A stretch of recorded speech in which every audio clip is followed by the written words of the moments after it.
tangentially aware of who the Soska sisters are. Like I heard when I first heard about them, it was literally their controversies first before anything I'd ever seen of them.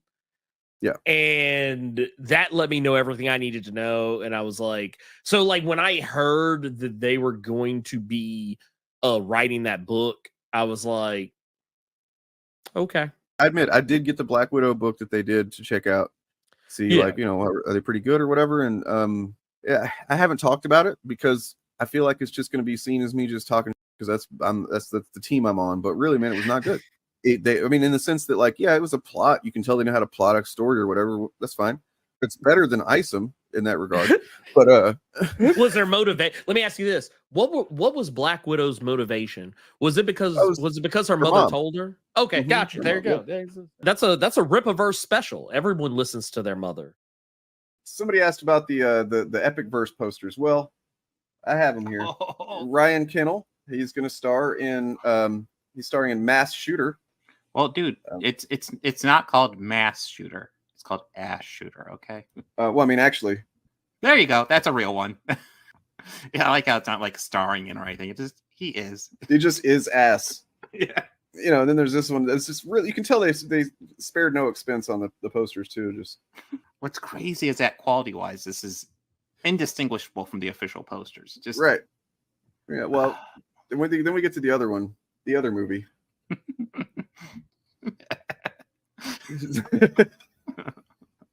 What a great tagline, man. That guy in a little coat. His nipples are chafed and he's tired of sucking in his belly. Well, what's great about these movies is that these are movies that speak to the everyman. Right. Well, no, that's not the real one. Here we go. This is the real one. Someone call the cops because this guy is negging middle school girls at the laser tag arena.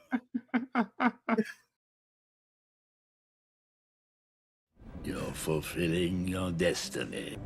Become my apprentice. Learn to use the dark side of the Force. I will do whatever you ask. Good. I pledge myself to your teachings. Good. Very nerd erotic, and I used to sell methamphetamine to kids. But now I sell false narratives based on bigotry. Funded by sinister dark money. All by using nerdy things like Marvel and Star Wars. Honestly, the meth was probably overall less harmful to society. Been following you, I kind of thought you were the expert in all conspiracies, and it was, if anything, it was entertaining. I always found it entertaining. Exactly. It's not so entertaining now that it all came true. No. Dang it. Yes, it was supposed to be fiction. Yeah, that's the thing. How do you feel every time it trends that Alex Jones was right now? Like, it's happening a lot more often. Every other day.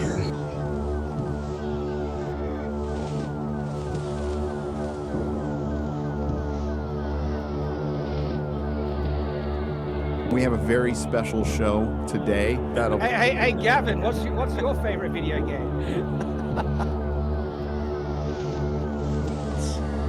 It's already started. Oh my God, Jesus Christ. Sorry, guys. And there it is.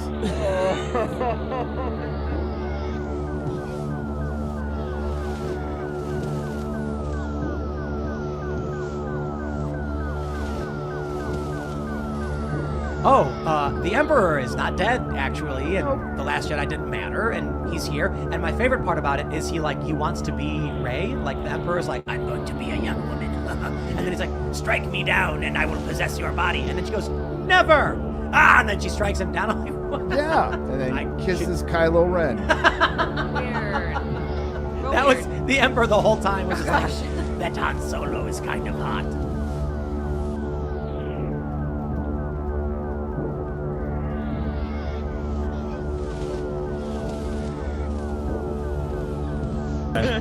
I got to start by saying I'm like really confused right now because I cannot tell the difference between Lauren and X-Ray Girl. I'm like, don't have them next to each other. I'm going to be referring to the wrong person for the whole show. Damn it. Lauren. How you doing? If you guys have met my toddler Riley, you'll know she has like pretty bad stranger danger.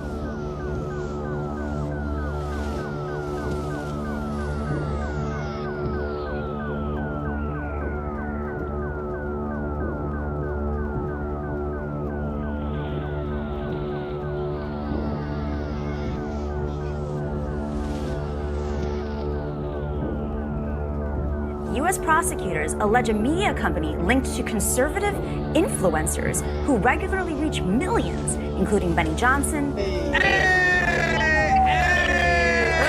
was secretly funded by Russian state media employees. Been a little busy this week in the old news section of the internet. There is one man who has joined us in the fight against evil and is a fellow warrior, and all hail the fellowship.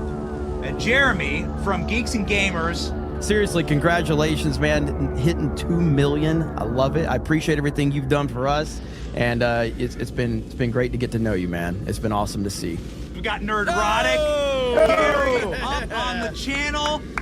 Gary, I want to give you all the time and glory in the world, man. But I gotta bring on the great Alex Jones. Oh, yes! Alex Jones! Inevitable! 3, 2, 1, 2 million!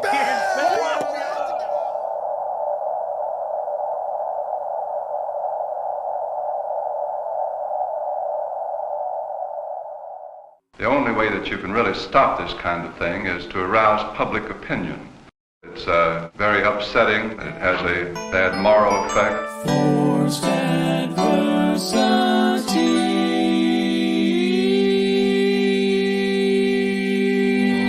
When I was a kid, it was too much supper. Now it's comic books. I'll burn them tomorrow. Bad, B-A-D-D, bothered about Dungeons and Dragons. Ask yourself, what's more terrifying? Fear or the frightened? I think there ought to be a law against them. Tonight I'm going to show you why. Hello, everybody. Welcome to the FAPcast. Here we talk about people being irrationally afraid of things, which might seem kind of weird if you don't know anything about the video clip that was playing right before the intro, and you'd be like, "Wait a second, seemed like you were doing some forced adversity there about Gary Buechler." And it's like, well, see, the difference is facts are different. Facts are the difference. There's some facts involved there. Okay, but you know what? I'm not going to expect you to believe me. I'm just one man. I'm sorry, I'm so fucking distracted. I'm bringing on Bob of the Old Ways and Morgan. Whoa, there we are. Hi. Now you are 2 men and a depending woman. on how Morgan's feeling today, basically. Yeah, depending on how Morgan's feeling today. I was a guy yesterday. Yeah, we'll do girl today, sure. Pretty dope. I mean, honestly, being a guy, it's kind of overrated. If I could, You know what's funny is now that I understand myself a little better, like guy days are great now. I fucking love being a guy when I'm a guy. And I love being a guy when I'm not a guy. It's great. I actually like being a guy. Like being a guy is cool to me. It's just like what everybody else seems to think a guy is or should be in a lot of cases is really like, I'm just like, what are y'all doing, man? That's crazy. Yeah. I enjoy a lot of very traditionally masculine pursuits, but the other guys who enjoy those pursuits with me are often wondering if I'm a true dude because I have the wrong politics or something. Yeah. It's weird. They can't share. It's so weird. I mean, most dudes I hang out with are good people. And but there's always like in the circles I move in, I do or I use not anymore as much since the pandemic lockdowns. But before the pandemic lockdowns, I was doing a lot of like combat sports and fun. Self-defense training where I was helping teach it and also learning it and rough stuff like that. And I'm in Southern California, so the politics here skews slightly left of center. But in those circles, like MMA, CrossFit, all that shit, there's a lot of reactionary Mm-hmm. Well, there's also like there's the whole anti-vax, wellness, quote unquote wellness folks, right? Yeah, and that's why I backed off of a lot of it, because they were like a lot of the gyms I was a member of, like a paying member of. As soon as the lockdowns were announced, they started putting out anti-vax bullshit, and like I was like, dude, just close for a few weeks. It's not, not the world. Well, I like how that's what they jump to, right? It's really telling that that's what you jump to is you have to make it about you. It has to be a conspiracy because it hurts you. You can't think about anybody else. Like nobody enjoyed lockdown. No one thought that was a good time. But tough shit. Life happens. Yeah, it's pretty brutal actually. It just reveals their commitment to rugged individualism is so deep that they will dispense with logic and facts to maintain their self-image as like the valiant lone warrior type, And it's so LARPy because especially the ones that are like, oh, they're going to make the troops take the vaccine. I have a lot of friends and family members who have been in the service or are in the service, and they stick you with all kinds of vaccines, and that's just part of the deal. You sign up for that. It's like, what? Yeah, being a rugged individual and responsible for yourself means being responsible. Well, I mean, the fact is there's no difference in how vaccines work or how we are expected to get them if we intend to operate in society. Then whenever people get their kids, I was vaccinated. We were all probably vaccinated. Our parents they didn't ask questions. They're like, oh, kids got to get vaccinated to go to school. Okay, take them and get the jabs. That's why none of us got polio or any other deadly childhood diseases growing up. Yeah, measles. Like my generation is hopefully the last generation of kids in America that will get chickenpox. Yeah, because that vaccine came out in the mid '90s. I didn't know that that was really the case until like a couple years ago when I'd heard that like kids don't really get them anymore. Yeah, and I'm like, what? You fucking lucky bastards! Well, that also means they won't get shingles. Right. Something all of us will have to get vaccines for in our later years. Yeah. Shingles belong on houses. Mm-hmm. I don't know. I don't really know what it is. It's like turbo chickenpox. Oh, Jesus fucking Christ. Yeah, it's like if you've had chickenpox as a child, you're likely to get, I don't know if likely is the right word, but it's possible to get shingles in your later years, like 50s and above. Yeah. But only if you've had chickenpox in the past. Mm-hmm. Well, look, if you're out there, ask your parents while they're still around, did you have chickenpox when you were younger, like in the time of your childhood that you can't really remember very well? Right. I do want to. You'll need to get the shingle vaccine when you get older. Well, let's get off the shingles. I got to go ahead and welcome everybody and welcome potential new viewers because I've probably seen the biggest. I'm not saying it's like been enormous, but shit, I'm grateful for it. The biggest jump in subs and within a few days' time that I've seen in quite some time. And all of that is due to just having the Birdman on and uploading a video with the Birdman. I have to assume that's what it's from. He's been doing some excellent work, videos, calling out grifters and stuff like that. So yeah, if that's what you like that stuff from him, you're gonna like it around here. But yeah, please subscribe if you're not subscribed. And I did try to show a specific video at the beginning there, the Star Wars theory, Anakin thing. That was only the part of it. That was just one little thing of it. I was also going to show what I meant to show was the full deal that I uploaded yesterday because Morgan hadn't seen it. So I'm going to go ahead and do that now. And then we can talk about the Dark Knight of the Shire. You know what? Let's talk about that now. Let's talk about that, sure. Dark Knight of the Shire, a.k.a. The Hobbat. Yeah, the Hobbat. Yeah. What the fuck is that about? Well, yesterday was International Batman Day, right? Mm-hmm. Right. Today is International Hobbit Day. Oh, okay. So it's Hobbat weekend. It was also Earth, Wind, and Fire Day yesterday because it was the 21st of September. Oh. Wow. I don't. Okay. Cool. That's what my spouse told me this morning when I woke up. I don't know what that means. I don't either. Is that a reference to the band? Yeah, it's a reference. Yeah, to the I knew it was a band, but what does the date have to do with? Is that like the date that it's they? the lyrics from a song. Oh, okay. Oh, okay. Screwface is like, yeah, fuck yeah, finally represented. I'm glad somebody here gets it. Thanks, Screwface.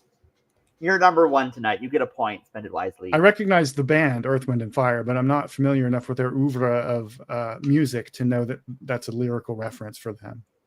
Oeuvre. I've used my one big word for my fancy word for the night. So yep. Cross it off on your bingo cards, folks. So yeah, it was just like, of course, the natural inclination once you realize that this whole weekend was, you know, that you got Batman Day and then Hobbit Day. It's like, well, at least that's where my mind goes, is how do we mash these two things together? And that's how you get, you know, the Dark Knight of the Shire. You know, the Shire needs me, Frodo. I don't know.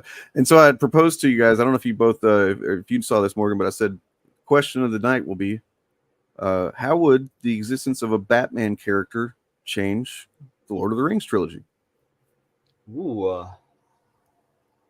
Well, there would be an original Hobbat, and I use Hobbat, not Batman, because the Hobbits are not the race of men. They're not the race of men.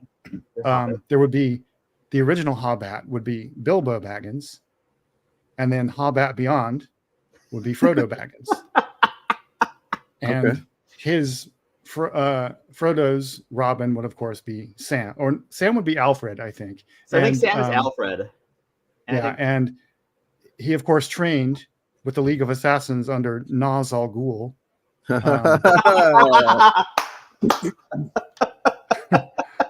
And he's strong-willed enough that the One Ring would never dominate him. So his mission to go straight to Mordor is a one-man mission, and he succeeds quickly.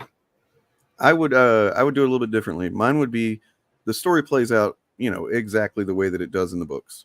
And I say the books because the scouring of the Shire would play into this. And so they get back to the Shire, and the Shire, you know, the Shire's fucked. It's just wrecked. And at that point is when Samwise Gamgee swears to be vengeance. Okay. That's better than mine. Yeah. So then it kind of like spins off from there, and he's like, you know, just him, I don't know, he's chasing down Saruman and orcs and stuff. And see, I think I forget which Hobbit it is. I think is it Sam's dad that like when it's someone in Hobbiton when the one Nazgul comes to the town looking for Bilbo and the ring, and the one Hobbit is like, yeah, I don't know if you fucking left, get out of here, leave me alone. Like that guy is like once the Shire gets taken over by Mayor What's His Nuts under Saruman, like that guy is like, we can't put up with this, and he's like, you know what? I met that guy in the black cloak who was just kind of a weirdo. Like, I'm just gonna dress up like that and scare the mayor's goons. Because that's so who would the Joker be in this? Well, I mean, the Mouth of Sauron. Right?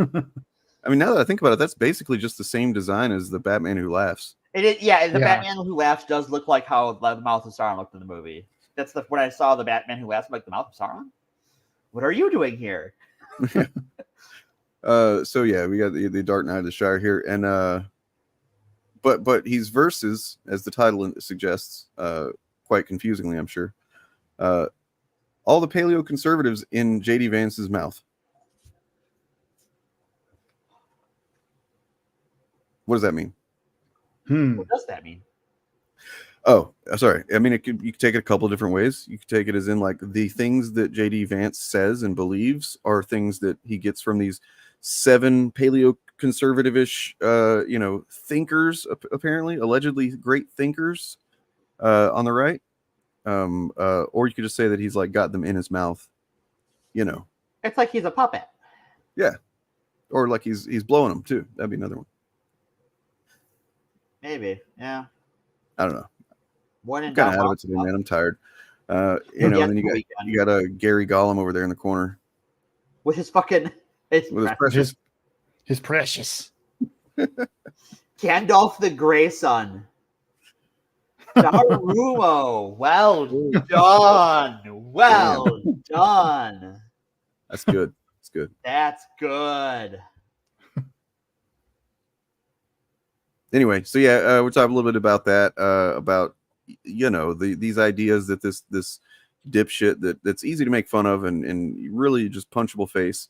What's he believe? What is it that this kind of guy is bringing to the party? We know what Trump believes. If he believes anything, believes in himself, that's for sure. But this guy's a bit different, and that we are at risk of him being a heartbeat away from the presidency. So maybe we should learn a little bit more about him. I still, I have to, JD Vance, for a guy who has gotten to the top of the conservative movement in the United States and all the virulent homophobia and transphobia that goes around in that circle, bro wears a lot of eyeliner. Like an uncomfortable amount of eyeliner, like a goth girl in 2006 amount of eyeliner. Is it actually eyeliner? I mean, I know that there's a certain level of makeup they all wear to be on camera. They all wear, yeah, because they're on camera and stuff. But you have to wear makeup. Is it just he has naturally dark eye? I don't know. Sockets or something? That might be the case.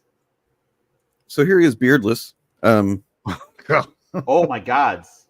And what's funny is that I found this when I was looking for a good image for him of him to use, and then you get whoever did his makeup did him so dirty. Always Sunny reference, which of course pleases me. You always are down for the Always Sunny. Yeah, I'm not in this. I'm in this for gas.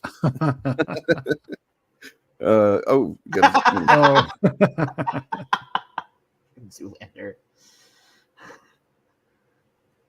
Yeah. Well, have either of you read his book, Hillbilly Elegy? No. Because I have. I read it really? a long time. I read it years and years ago when it was like the hip thing.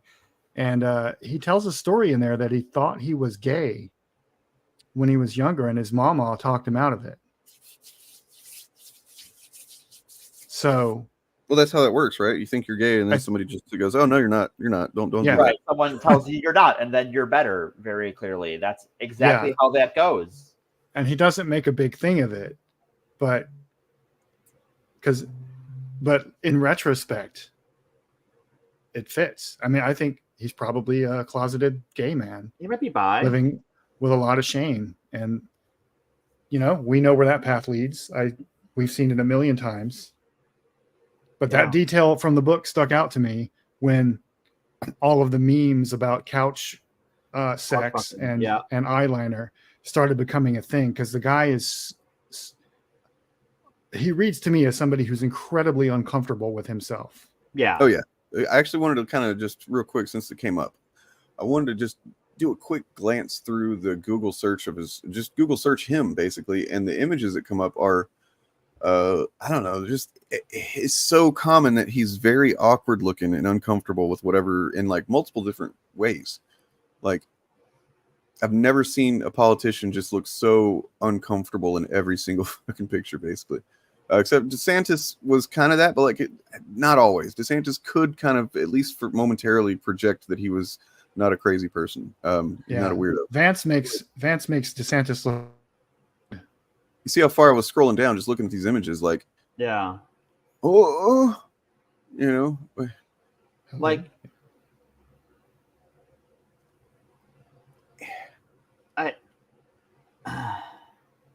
So one thing that came out this week that him and our friend of the show, Chris Rufo, have in common is they both are virulent anti-immigration racists who are married to immigrants.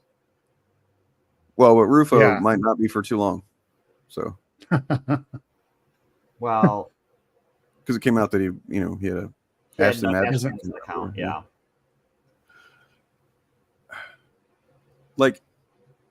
Just but what's disgusting even more. Stop fucking staring at this photo. What is this? What is he? He looks like he's lost in existential despair right there. The one on the right. Sorry. I mean, if I were JD Vance, I would be lost in an existential despair all the time. Anyways, Bob, you were saying? Yeah, my bad. Oh, I was going to say the thing that really disgusts me about JD Vance is the way he talks about his wife when he's asked. Like, he never defends her, and it's just he dismisses her agency almost entirely. I haven't, and heard it's him really talk about gross.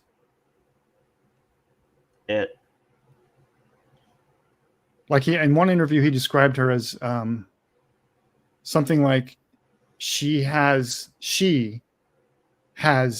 some beautiful children. Not we. She has. I forget how many kids they have, but he listed the number of kids and said she has X number of beautiful children.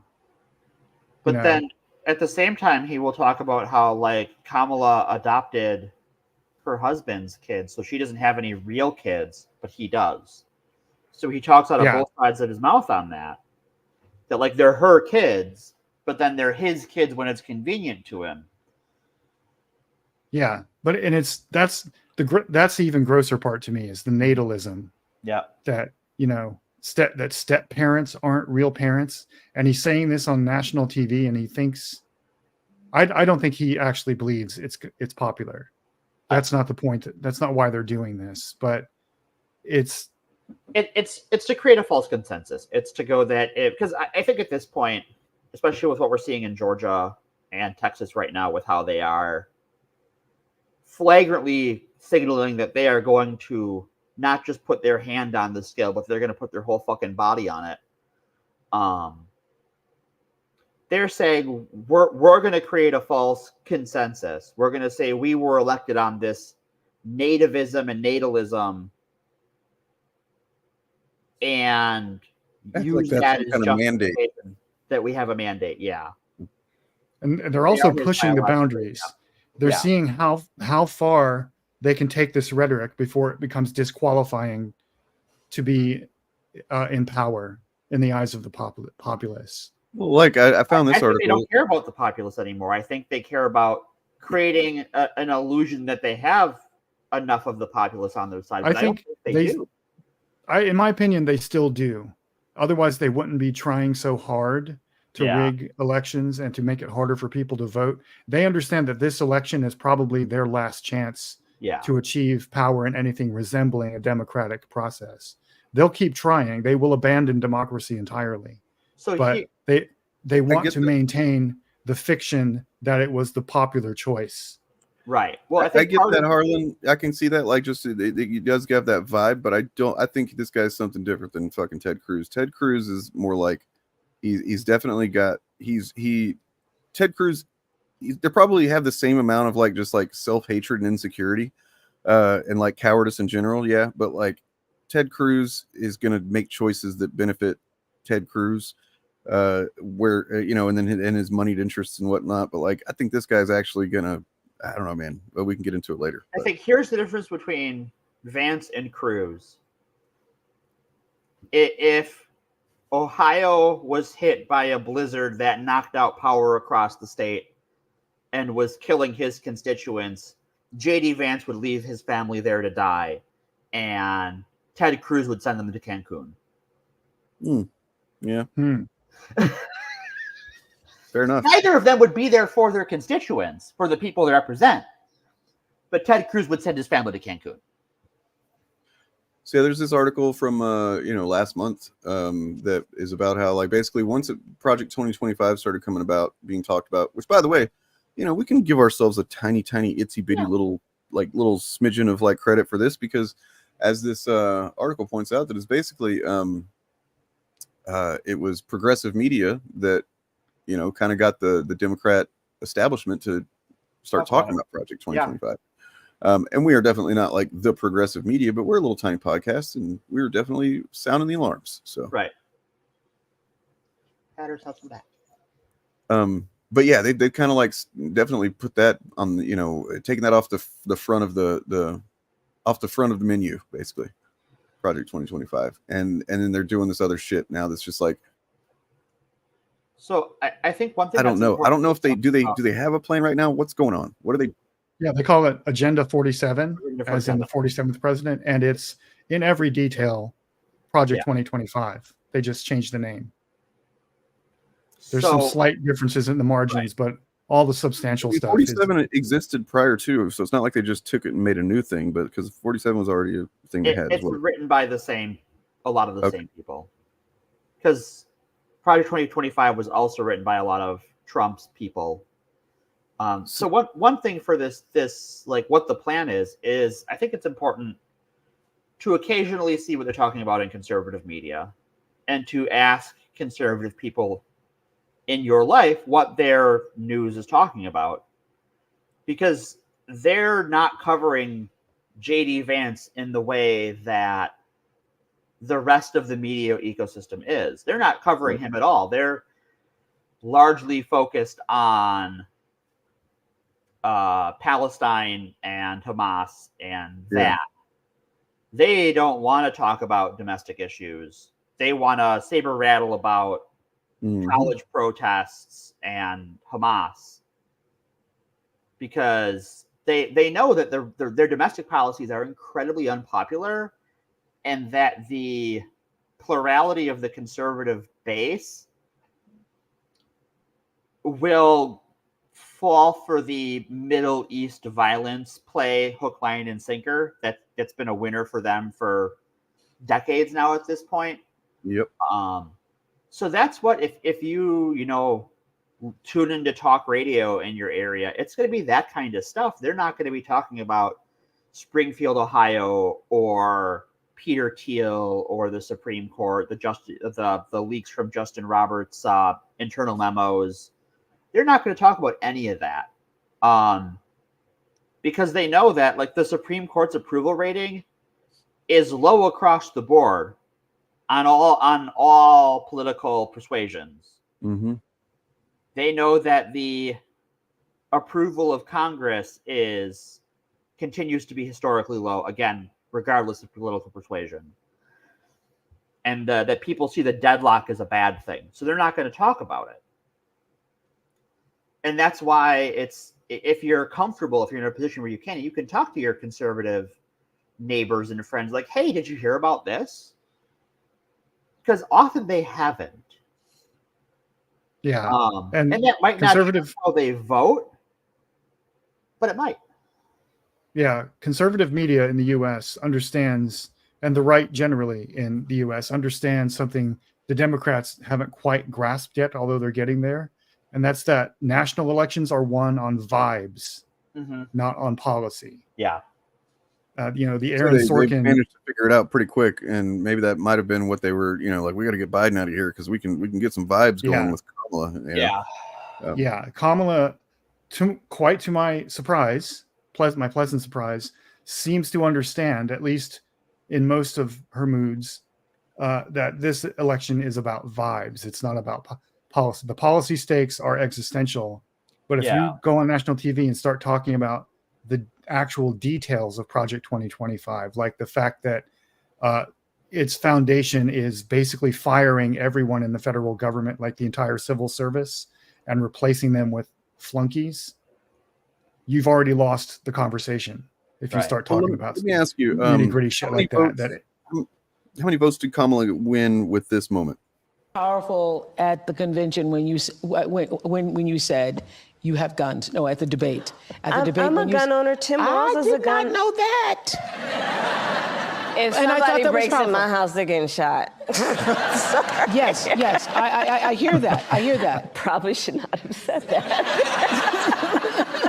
But my staff will deal with that. I think that was somewhat planned. That's okay. Maybe.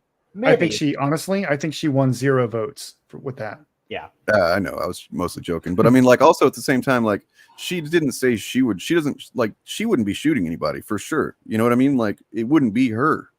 It wouldn't be her. For the last 4 years, it would have been the Secret Service, right? Because she has a detail. Yeah, exactly. For the rest of her life now, too. I imagine whether she wins or not, I think she gets to some. I don't know that the vice president gets a detail after they're done. I don't know one way or the other. Yeah, they do.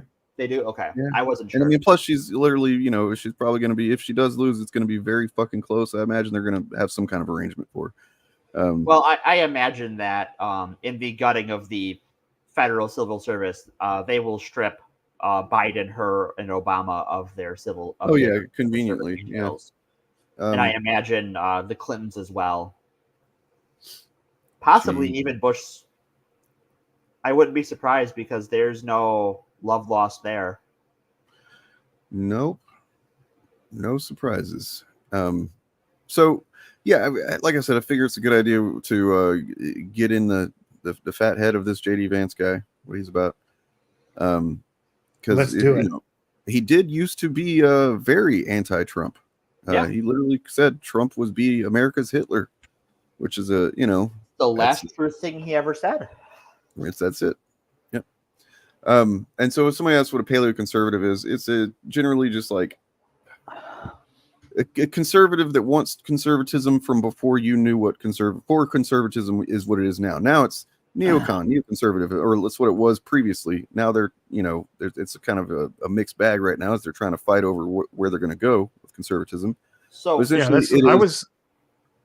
I was confused by the label as well, because most of the reading I've done about the people that are lining up behind Trump and Vance, they're not paleoconservatives and they're not neoconservatives. They're what's called post-liberals or right. I guess that's more accurate. Yeah, integralists, because they're not, like, as I understand it, and maybe the framing of the article we're going to look at is different, but as I understand it, paleoconservatives are people like William F. Buckley, Ronald Reagan, folks who want to bring back a lost America that never really existed, but their goal was to, bring back the Leave It to Beaver white picket fence, everyone goes to church on Sunday, nuclear family sort of stuff, and that's pretty much it. And these guys want to fundamentally restructure society as not being even the pretense of democracy anymore. Right. Well, so this is a definition on Google. Anyway, paleoconservatism is a political philosophy and strain of conservatism in the U.S., stressing American nationalism, Christian ethics, regionalism, traditionalist conservatism, and non-interventionism. And so those are probably where things might be a little bit different between that and what these guys want. But I mean, one thing's for sure that I think they all agree on is they tend to oppose abortion, gay marriage, and LGBTQ rights. Yeah. I mean, really, they're fascists, man. That's, I was just trying to make it sound like a clever title is all. Okay. Yeah, and that's why I was confused, because fascists in political science are not generally classed as paleoconservatives. They're more like different revolutionary reactionaries. I feel like paleoconservatism at this point, if you're calling yourself that, you're essentially just painting over your fascism. I would say so. I would say that, like, especially because they're, when I think of like old, the ideal old school conservative model, and maybe this is just some fondness for Barry Goldwater on my part, that there is a but keep the government out of your individual business.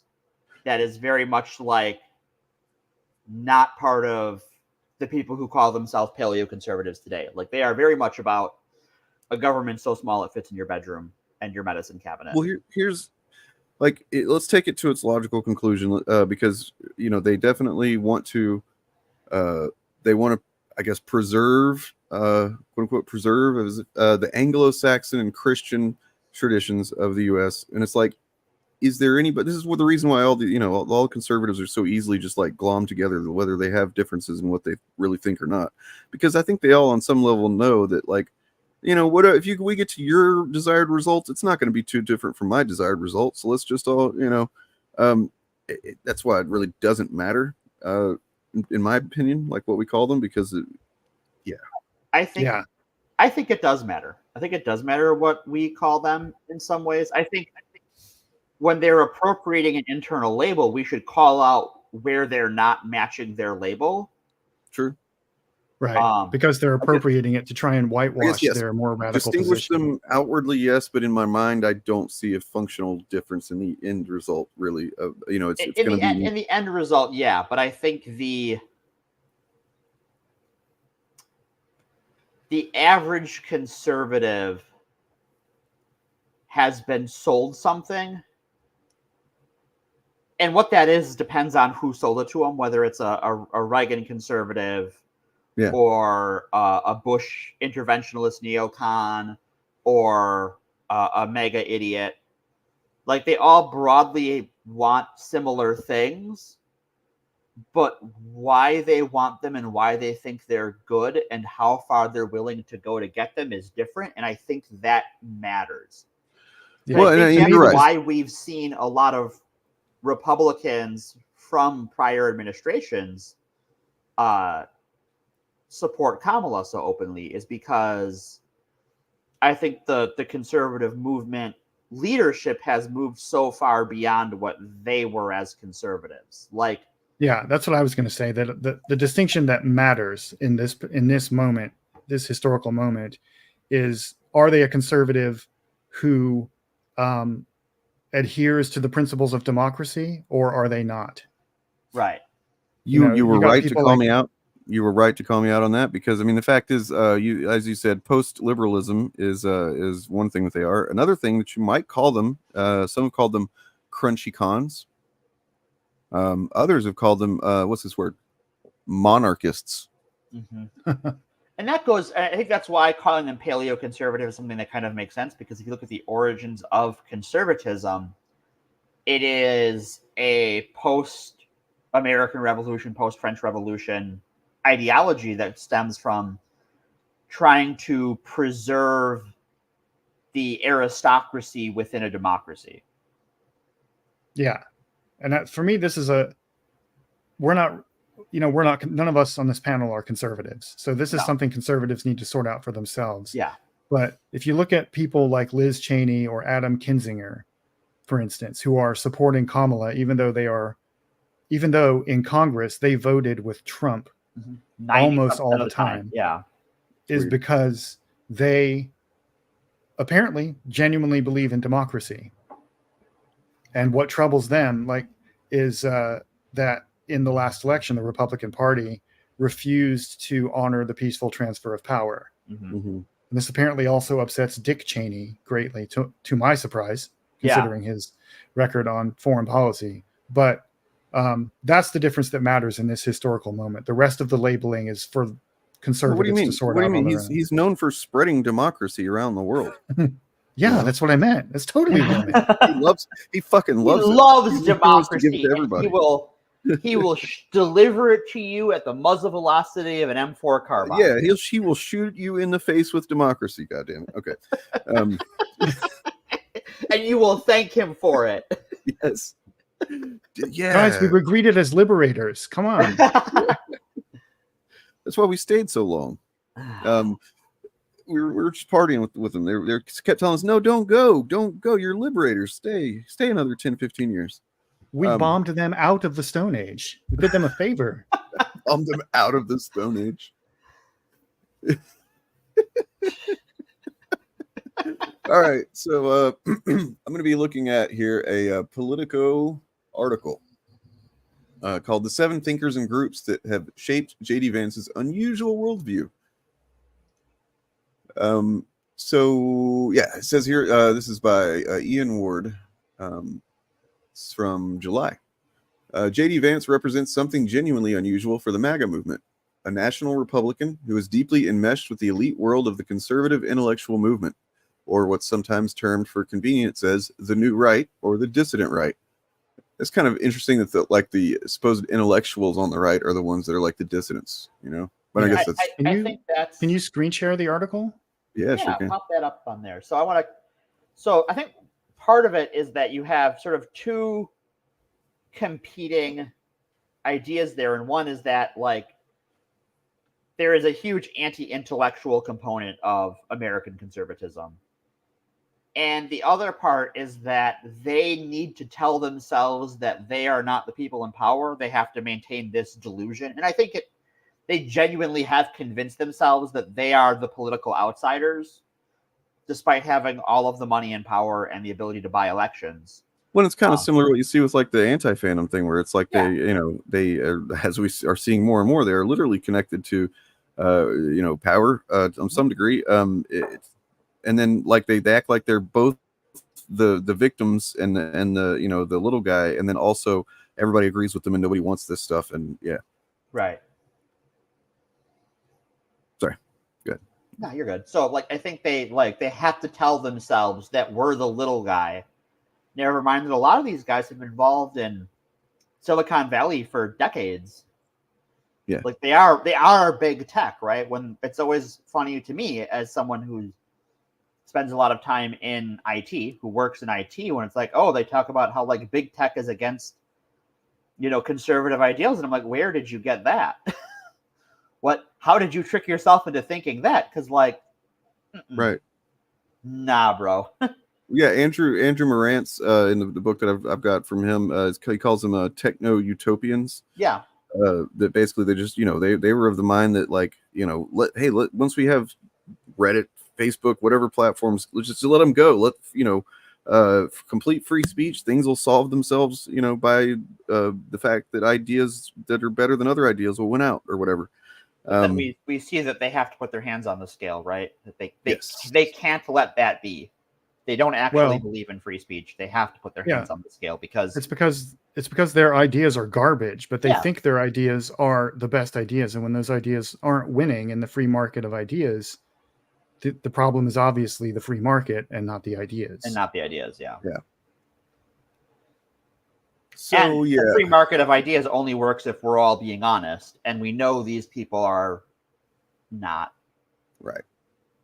As Vance himself confessed earlier this year, he is plugged into a lot of weird right-wing subcultures. You don't say. His transition from Never Trump conservative to MAGA firebrand was influenced by his relationships with a handful of niche conservative writers and thinkers. Among them are people who push for post-liberal regime change, some who pine for the cultural conservatism of Viktor Orban's Hungary, and one outright monarchist. This cohort espouses a variety of sometimes competing viewpoints, but they are bound together by the belief that the liberal project of progress, especially in the form of economic liberalization, technological advancement, and the leveling of social hierarchies, has in fact been a mistake. Maybe they got a point, No, let's find out. No, let's not. Many of these thinkers are still far, far away from being household names, but with Vance on the top of the GOP ticket, and this is what we were saying earlier. Basically, this could be defining the trajectory of the country if things go very, very badly, but also the chances of it going that badly are not small enough. Yeah, they're not nearly small enough. Patrick Deneen. Somebody want to read Patrick Deneen?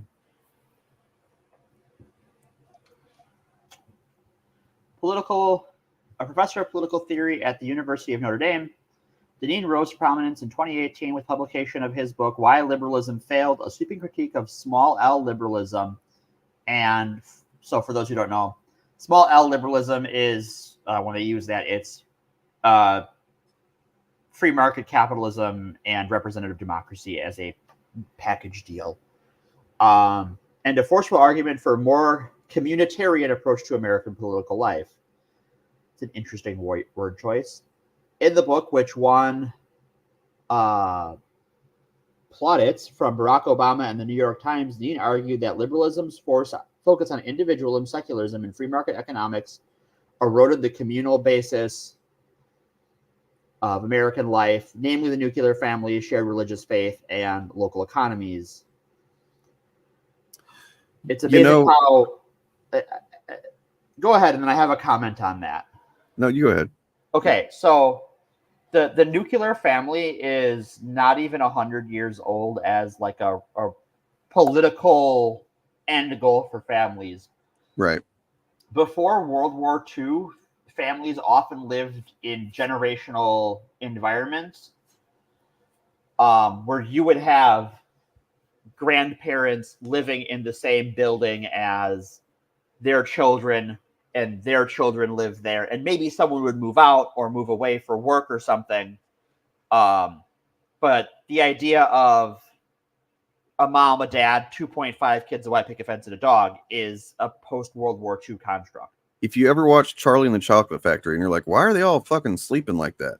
That was not uncommon. Yeah, it wasn't as I just thought it was like a weird, quirky thing this family did back then, you know, when I was a kid. But likewise, shared religious faith is a The modern concept. Americans have disagreed on their religious faith for as long as there has been in America. This is why, even before there was an America, this is why colonial governments often had strong separation of church and state laws, which is why it's in the Bill of Rights, is because these people came from a continent filled with sectarian violence between Christians, and the colonies were populated by migrants from those countries who either participated in, fled from, or both that sectarian violence. The idea that we shared a religious faith is simply ahistorical. Right. And I would add to that. Oh, go ahead. I would add to that when they say shared religious faith, they're speaking very specifically about what could be called slaveholder theology. Yeah. Which is a very loaded term. We won't get into it here. I'm kind of a theology nerd in my younger days. I was a theology nerd. But anyway, the main political division in American Christianity can be broadly painted as Black Christianity versus white Christianity. The Black tradition grew up, developed liberation theology, or a precursor of liberation theology, and is all about God is on the side of the oppressed. And then white Christianity is kind of the opposite of that. And when they say the shared religious faith, what they're talking about is the white version Christianity. Yeah.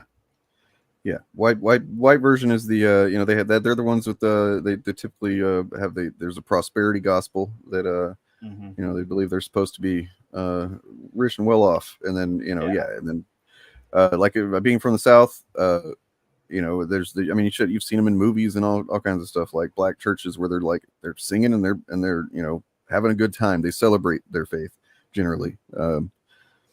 If you need some more concrete examples of this, Catholics weren't Christian in the eyes of most Americans. I mean, even today, that's still a division as to amongst evangelicals as to whether or not Catholics are Christian. They get the pass though these days a lot. If they're conservative Catholics, if they're liberal Catholics, then they're not real Catholics and therefore not real Christians. That's the interesting wrinkle here. J.D. Vance is a Catholic, or at least claims to be. And part of the history of the radicalization of white evangelicals in the United States around the issues of abortion and civil rights mostly. But when it comes to abortion, part of that story is very much the Catholicization of white American evangelicals, because in the 70s and the 60s, the consensus among evangelical leaders was a hands-off approach to questions of reproductive rights. Whatever you felt, it was basically mind your own business. Right. And then the Catholic, like radical conservative Catholics, started making political alliances with white evangelicals and said, hey, let's put our shit on hold until we get this abortion thing sorted out. Well, and that all springs from their mutual hatred of JFK. Yeah. Because they both hated JFK. Yeah. Yeah. And that political division grows out of the Second Vatican Council and weird shit like this. It's worth noting in the modern context. Vatican II. The Vatican II. Extreme Vatican. Sequels are always worse. The current Pope has publicly stated that both political parties in the United States are significantly enough against Catholic social teaching that Catholics should just pick what they think is the lesser of the two evils, because the Pope, and this is why it's relevant to J.D. Vance, the Pope says that the Republican Party's stance on immigration is sinful. And because because the Catholic Church essentially, believe it or not, believes in open borders effectively. And they say the Democrats are sinful because of abortion. Right. Yeah. So a lot of what J.D. Vance is doing is directly against the precepts of his own stated faith tradition. But, you know, ideology matters first. Ideologies is real religion. Yes. And so, I'm sorry, did you get It's weird that, like, the death penalty doesn't figure into that, because the Catholic teaching is the death penalty is a no-go. Yeah. Like, that's supposed to be a deal breaker. The death penalty is weird. It's weird on a lot of social issues outside of abortion. Catholic social teaching is pretty liberal. Yeah. Anyway, that's just a tangent. Let's continue with the article. Yeah. It's a tangent. We should. Yeah. But I think it was worth. I can finish. Yeah. You want to scroll back up for me? Yeah. Sorry. All right.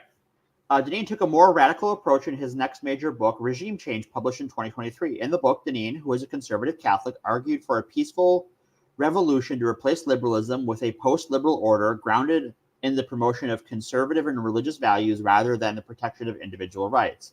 Huh. In practice, Deneen has argued for a pro-family and pro-worker economic pro-worker economic policies like tariffs, which is not pro-worker, and manufacturing incentives, as well as foreign policy isolationism, which is also not pro-family, and strict social conservatism, which is neither, including limits on gay marriage, gender-affirming care, and abortion. That's pro-nobody. Tariffs can be pro-worker if there is an American alternative that is trying to be incentivized that will build up the manufacturing base. So it's not across the board anti-worker, but the way they want to do it is totally anti-worker, because they're not trying to build up any industrial base that isn't already here. Right. There's just food, for instance, that we can't grow in our country. It's just impossible to do. And if they put tariffs on that, people are going to starve. Well, and also, you're going to have the thing where the company that's paying the tariff isn't like an American company owns production facilities overseas. A tariff is charged, they pass that on, and an American company keeps the profits.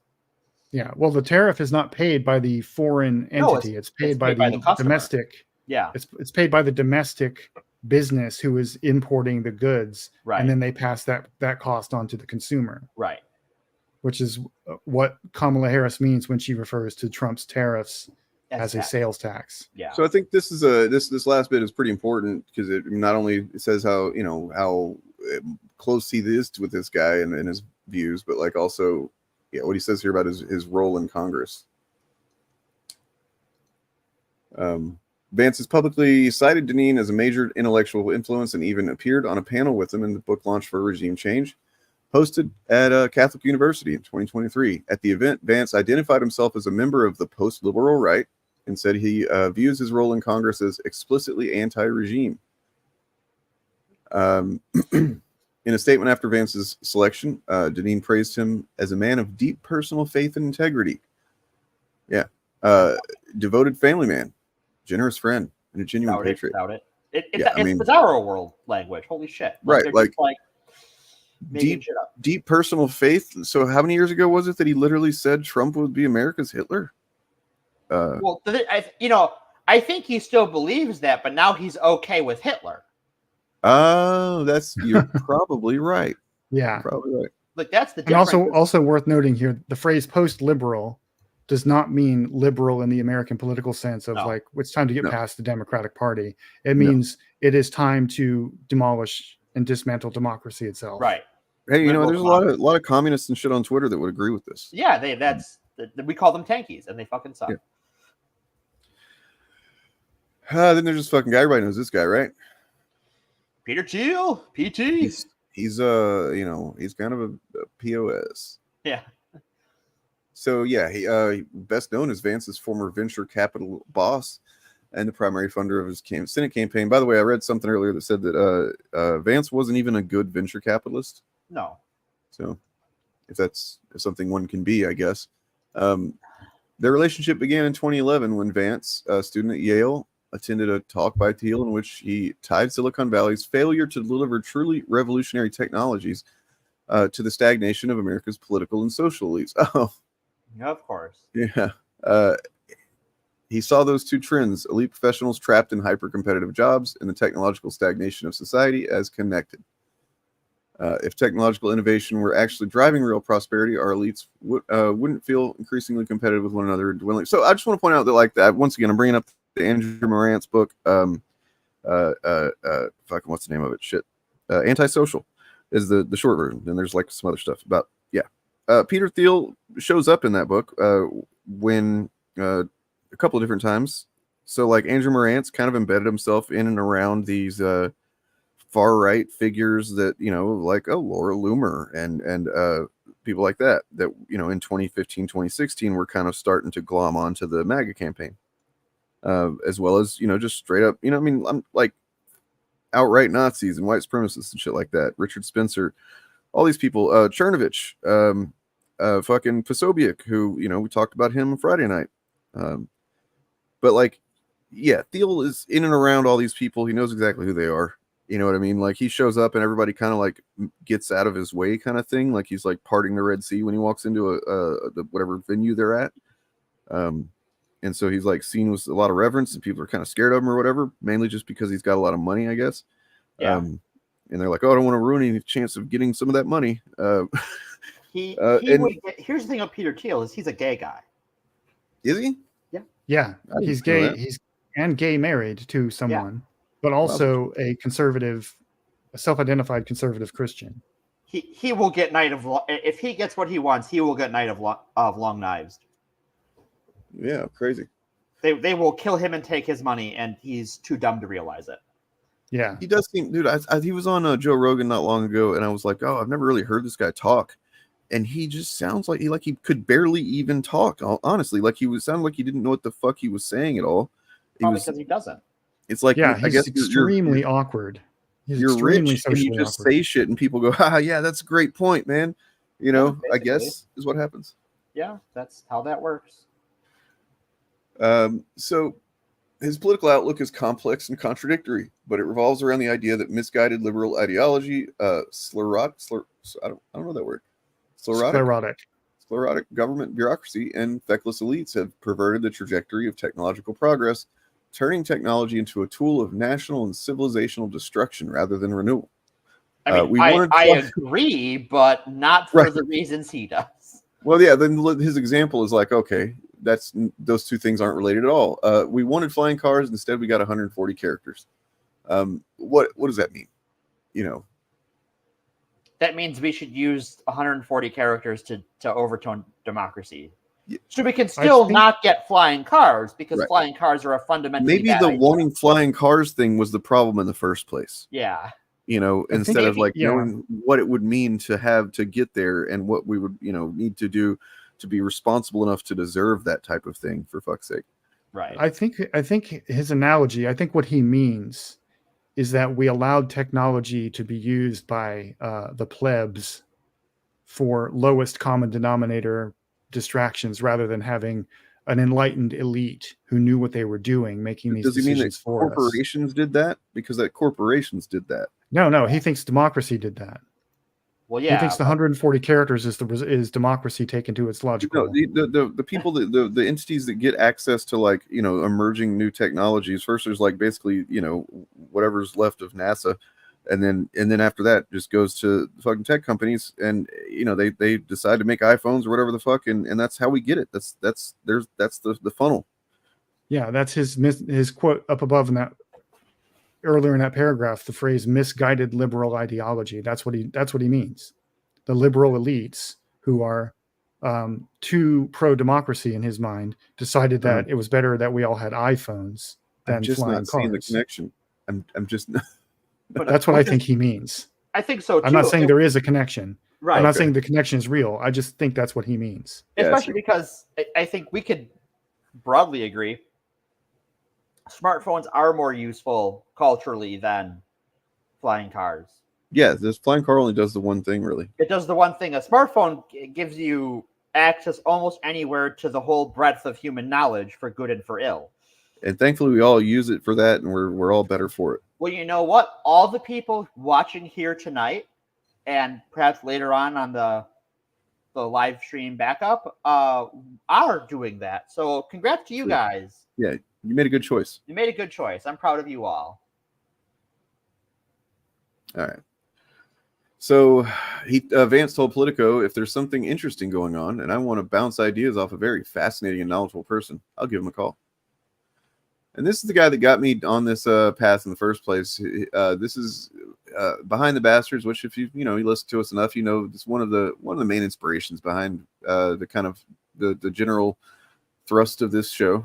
They had an episode with that was about this guy. It's actually Ed Helms was the guest, so fucking Robert's getting some big guests. Curtis Yarvin doesn't hold any official title or office. He is an ex-computer programmer turned blogger, having first risen to prominence in the online right in the 2010s while blogging under the pseudonym Mencius Moldbug. But he's often cited as the house philosopher of the New Right, chiefly for his promotion of the neo-reactionary movement. Okay. So they reject the quest for progress as the core of political life. And I think the common thing is like most of these guys, or all of them, are all pretty rich, right?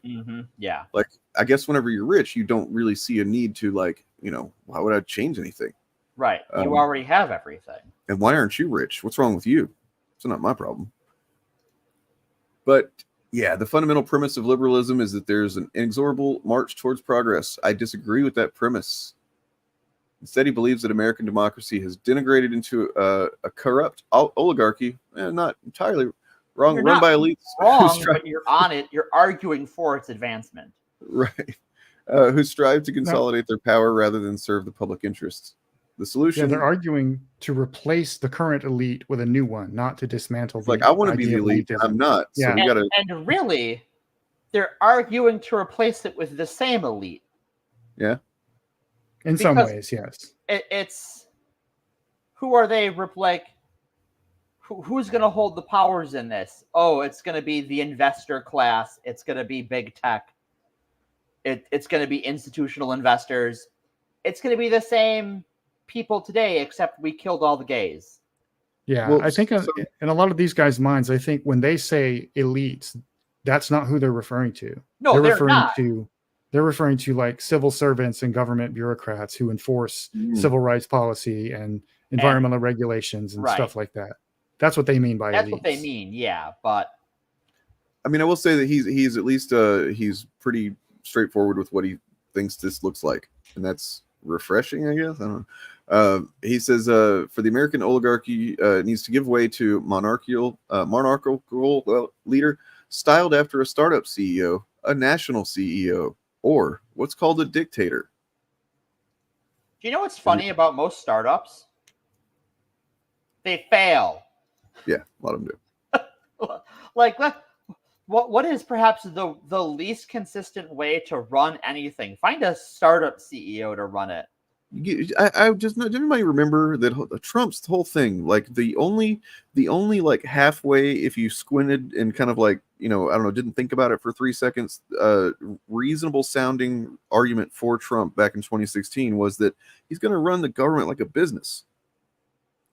But then you realize that all of his businesses have gone tits up. Yeah, he's terrible, and even still, you shouldn't run a government like a business anyway, for a lot of reasons. But like, nonetheless, that was like the thing, and it's clearly shown as being stupid bullshit. And it's just, but this guy's using computer code as the example because he used to be a computer programmer. So surprise, that's how he sees everything.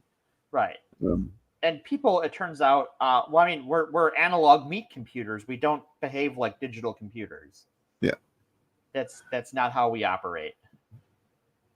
Vance considers Yarvin a friend and has cited his writings in connection with the plan to fire a significant number of civil servants during your...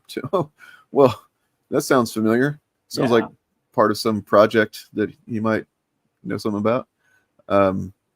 He says there's this guy, Curtis Yarvin, who has written about some of these things. I think Trump is going to run again in 2024, and I think that what Trump should do, if I was giving him one piece of advice, fire every single mid-level bureaucrat, every civil servant in the administrative state, replace them with our people. Do you think that maybe Trump's people were listening to that podcast? Yep. Yeah. That's the glue that holds together Project 2025 right there. And that's the glue that holds together this techno monarchism and the anti-regulatory government looting Republican.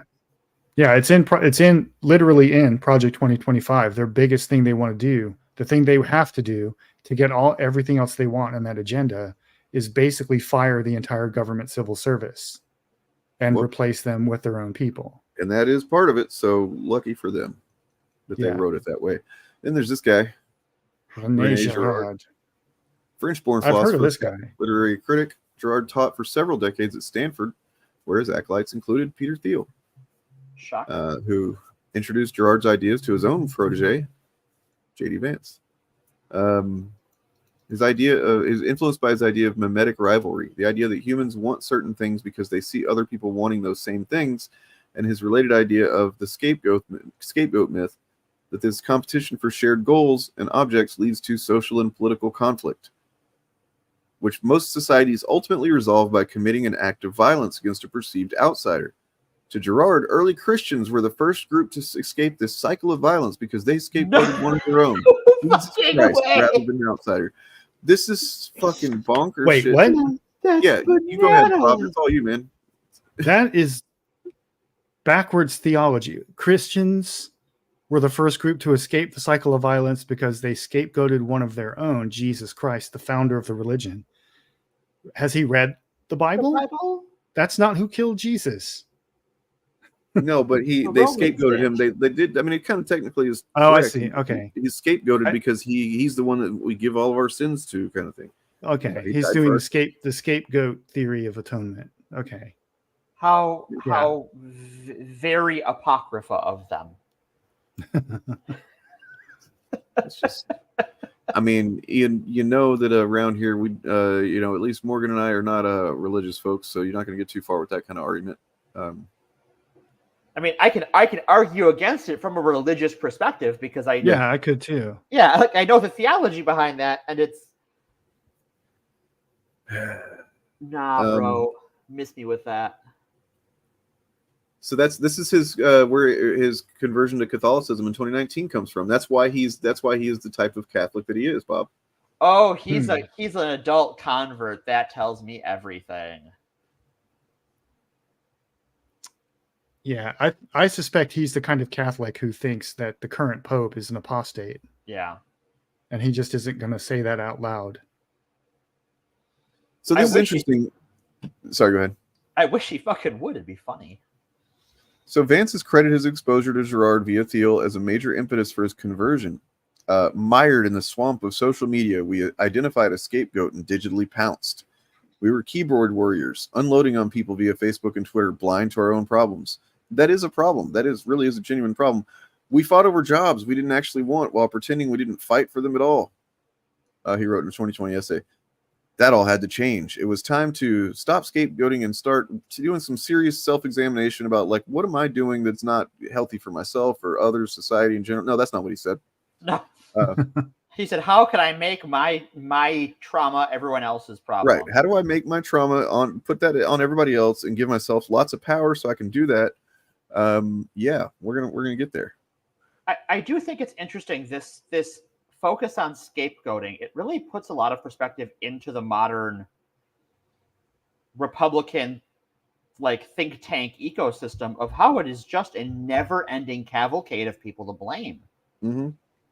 Well, I mean, if we operate based on, my theory that emotional intelligence is the dividing factor here, and if you don't have emotional intelligence, you're not going to see yourself as a cause for your problems. You're going to look out externally all the time, and then it tracks that these people would be that constantly looking for scapegoats, never looking at ways that they can change their own behaviors or thoughts or perception or anything to better anybody, better anything. So they just scapegoat.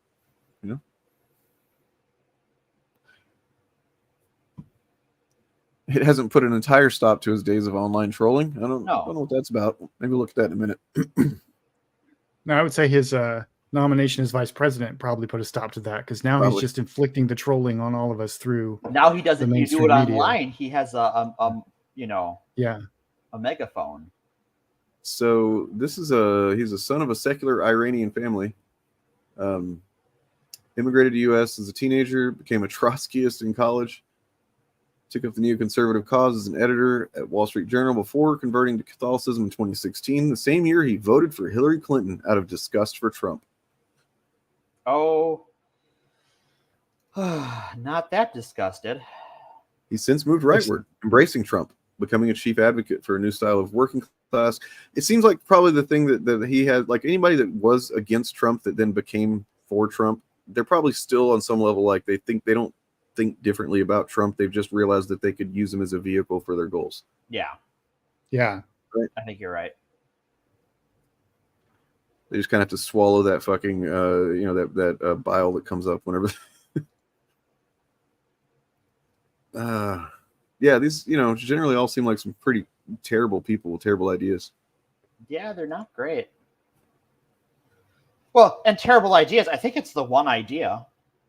It's this adult Catholic conversion theology that believes we have to pin what we don't like about society on an out group so that we can enforce our will on people because we know best, God damn it. And they're not just adult converts to Catholicism. I think that might actually be too general description itself. They seem to be converts to a particular kind of reactionary Catholicism that looks askance at everything that's happened since extreme Vatican in the 60s with Vatican II. And they think that they think that every pope since then is an apostate, and that we should, the church should return to having the Latin Mass and a whole bunch of other kooky stuff like that. So they're not like your average Irish Catholic family that may live down the street from you or whatever. These are like guys who want to do the Crusades again, basically. Yeah. Which is funny because the Crusades worked out so well for the church the first time. Well, in the short term, Catholicism has managed to, kind of reinsert itself and make a power play. Yeah. Apparently, in this day and age, in this current fucking days. I think one of the major Catholic bishops in America who was one of these far right Catholics was I forget what the terminology is because the Catholic procedure is very bureaucratic. But I think he was defrocked. He wasn't excommunicated, but he was removed from his position. No, I think he was excommunicated. He was excommunicated. Oh, okay. Yeah. So they gave him the big stick. I forget his name, but he's an American, or at least he was stationed in the U.S. And that's who all these guys are circling the wagons around. Is that that dude? And that dude was on social media doing far right shit posting and stuff like that, and advocating for things that the modern Catholic Church, with all of its legion of faults, are actually aggressive on some specific issues. And this guy was not with the program. And he was saying, because the current Pope has started saying slightly nicer things about queer people. Right. He hasn't gotten anywhere close to where we need him to be, but he said slightly nicer things. Like, it's okay to bless.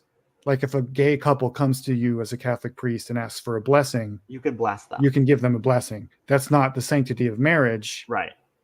But you can give a blessing to their relationship because it's just like blessing a friendship or something like that. And just that led this particular archbishop to just lose his goddamn talk about burning down the church. So the Pope was like, "You're fired," and all these guys circled the wagons around him, around the archbishop. Which the Pope, this Pope is better than many, many previous popes, but that is a remarkably low bar. He is still broadly anti-queer. He has compared gender-affirming care to nuclear weapons. He has continued the practice of shuffling around pedophile priests around the world. He has given aid to a bishop involved in both performing and the covering up of other people committing sexual acts on children in Australia and funding his appeals. The Pope is not a good guy. This one is just slightly less bad. And he's also, like most popes, very much pro the spread of STIs in Africa. Because the Catholic Church is against the use of condoms. Right. Yeah. So it seems like the thing that that all of these have in common, that more than just being Catholicism, kind of entwined there to all of it, but like because there's plenty of conservatives that defended Trump and the 2020 thing as being like a rigged election and Trump, stolen from Trump or whatever. Plenty of them have done that, but it seems like these people are all people that like are willing to defend that idea, like ideologically, as if like we're okay saying, that like whether they believe it or not, I don't know, but like just because they want essentially to, I don't know what I'm trying to say. Just I'll have to think about it. Peter Thiel has said that he thinks that democracy and freedom are no longer compatible. Right. And that's so like kind of they're I all think just, that's like, the central unashamed in saying that. Whereas like a lot of conservatives, they still try to pretend, like at least politicians, they try to put on, they go through the motions of being like democracy still matters. You know what I mean? But it's just that this was a stolen election. Right. Whereas like these people are just like, who cares? Democracy doesn't matter. Yeah. Well, and there's a silent our freedom there because they don't really care about your freedom. They care about their freedom. They think democracy is in the way of their freedom because they have to deal with things like regulatory agencies that stop them from dumping water everywhere and local building codes that make sure their buildings, won't explode or fall apart. Yeah. By freedom, they mean when Peter Thiel says democracy and freedom are no longer compatible, he means democracy and my freedom to lord over you plebs as though I were a feudal master, and I can just issue my decrees to carry out my will to do things. That's what they mean by freedom. Right.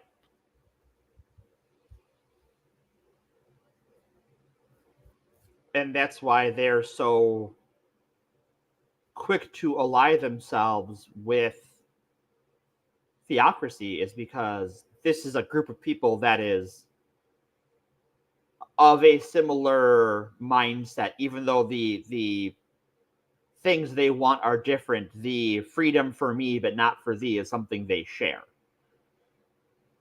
And will, if they get their way, one day have to fight over because they also want conflicting things. Yeah, like you said, if they get their way, Peter Thiel will be killed. Yeah.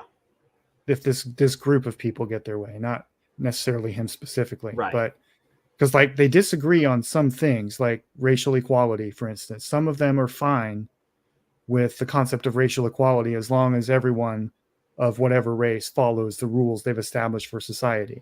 Right. Others just want only white people in charge and only white people to have society. And if they get real political power, it will immediately descend into something like the Night of the Long Knives. Right. As they sort that problem out with blood rather than votes. Where did Dane go? Dane is muted and has vanished into the warp. I'm here. Oh, hi. Welcome That's back, okay. Dane. So I think it's like I have an analogy for the Daily Wire where like when it comes to that point, right, if they ever got their way, and I used to use Candace O in this, but she's not there anymore. But so you would have, well, Matt Walsh is going to have to kill Ben Shapiro because he's a Jew. Maybe. It depends on which version of theocracy they right? use. But I'm just using I'm basing it off of the classics, right? Off of the Nazi regime in Germany. So good conservative Catholic would have to go kill his partner in crime, Ben Shapiro, because Ben Shapiro's a Jew. Mm-hmm. Michael Knowles, who is an evangelical Christian, will have to go kill Matt Walsh for being a papist. because he's a Catholic. I thought Knowles was a Catholic too. Is he? I could be wrong, but I thought he was. But Before see, this from example, what I used what's her name now? I forgot her name. Candace Owens. Candace Owens, and then Michael Knowles would kill Candace Owens for being black. Yeah, and some of the I've read a little bit of their political philosophies, and it seems to me like more what they're aiming for is less something like, I mean, nobody aspires to Nazi Germany openly really anymore. Openly, but they're aiming for something more like a Catholic version of Islamic Sharia law. Yeah, where you can be a different religion if you want to, but you have to follow the rules they set up. Right. You still have to do all of the Catholic legal, all the Christian legal things. Yeah. I think Islamic Sharia law is the wrong thing to say. I think modern Islamic theocracies is what they're looking at. And they want, because they want the church to be telling the government what to do. But a lot of them who are Catholics argue that the church's decrees would only apply to those who have been baptized into the faith. Right. So the government would enforce church doctrine on those who've been baptized, and those who are not baptized in the faith are second-class citizens. Right. So, but they're still free to not be Catholic in theory. And it's weird. It's very weird, but they cannot be allowed anywhere near the halls of power. No. Nope. But speaking of Catholics, Catholics, should we move on to the Rings of Power? We should talk some rings. Yeah. Are we running short on time or what? No, I think we're fine. Excuse me. I am gonna play this video now finally that I meant to play. Yay! Okay.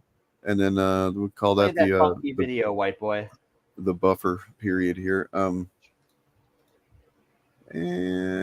all right, so go to this channel here, which is it's a pretty cool channel. I think it's pretty all right. Rip apart. You know, if you stop and you just sort of do a little introspection, how is this evolving me as a person? How is this evolving my character arc in this life?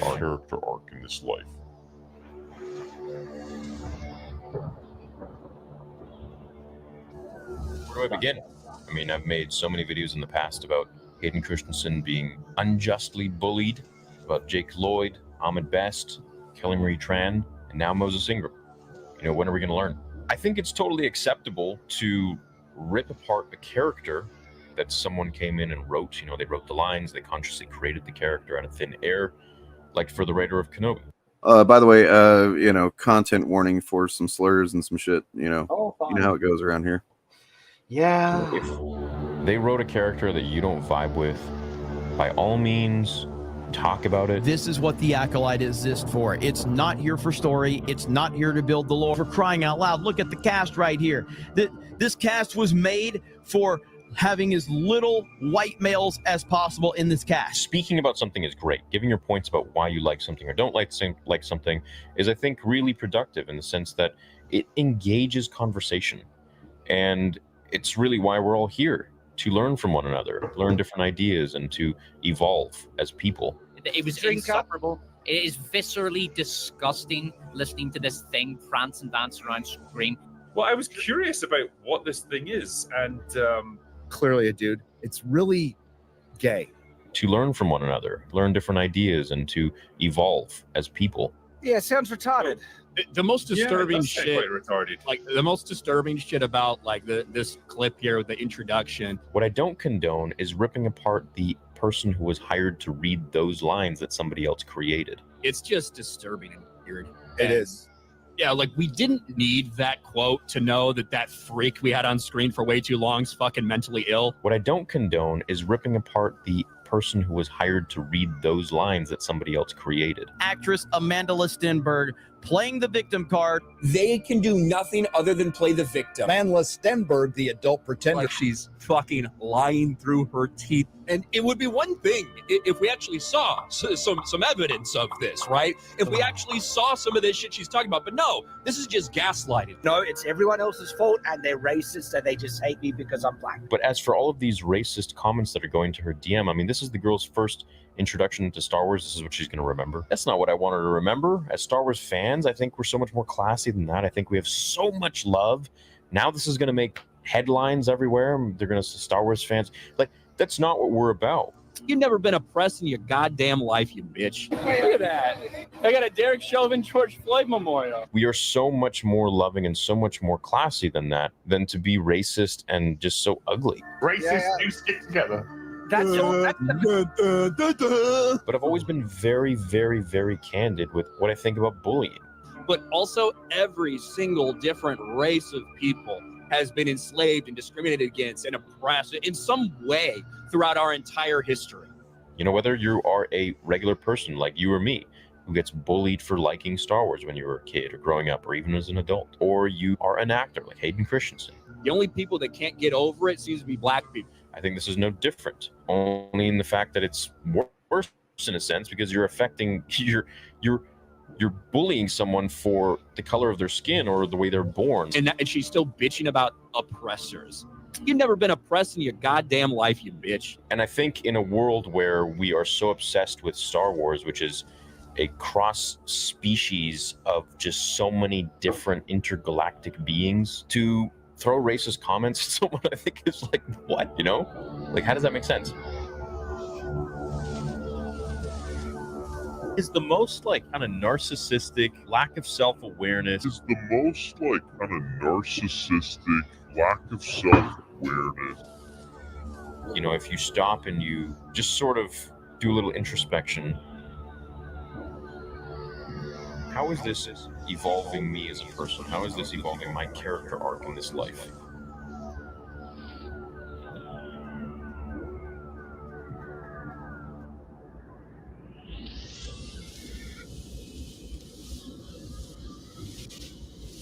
And then, you know, to prove the point of what I'm ultimately trying to say here. You're fulfilling This is what I caught at the beginning, yeah. Become my apprentice. Learn to use the dark side of the Force. The derp side of the Force. A classic tale of political grooming right there. Mm-hmm. Yep. And I mean, it's only a kind of darkly comedic and also just kind of fucked up, and I hate it that it does mirror, you know, Anakin's, you know, Star Wars Theory being the biggest Star Wars YouTuber. You know, yeah, you could say he was strong in the Force. You know, you were the chosen one. I'm not super familiar with Theory's previous content, but I do recall that it was kind of a dark side fanboy anyway. He's always, I mean, I think that that's kind of grown, but I mean, over time, but yeah, he does. If you look at it now, like his logo is like, I think, Plagueis or Revan or whatever. And then, you know, red lightsabers and everything's just kind of like Empire and Sith kind of coded. And, you know, I don't know how much of that is even, you know, conscious. You know, it's just kind of like, I mean, that stuff does look cool, but I feel like, like I would not like adorn myself with that kind of stuff without thinking about it first. You know, yeah, I do kind of feel like. Go ahead, Morgan. Okay, it's one of those things where I think like. To talk about a parallel fandom, there's a lot of people in the Gundam fandom I know who were big cosplayers for characters that belong to Zeon, which is very much the Gundam Nazi allegory. Yeah. Because they have cool uniforms and like there's a lot of like interesting bad guys. But a lot of them stopped cosplaying those characters around 2016 because things and stuff. Randomly? Just out of the blue. So weird.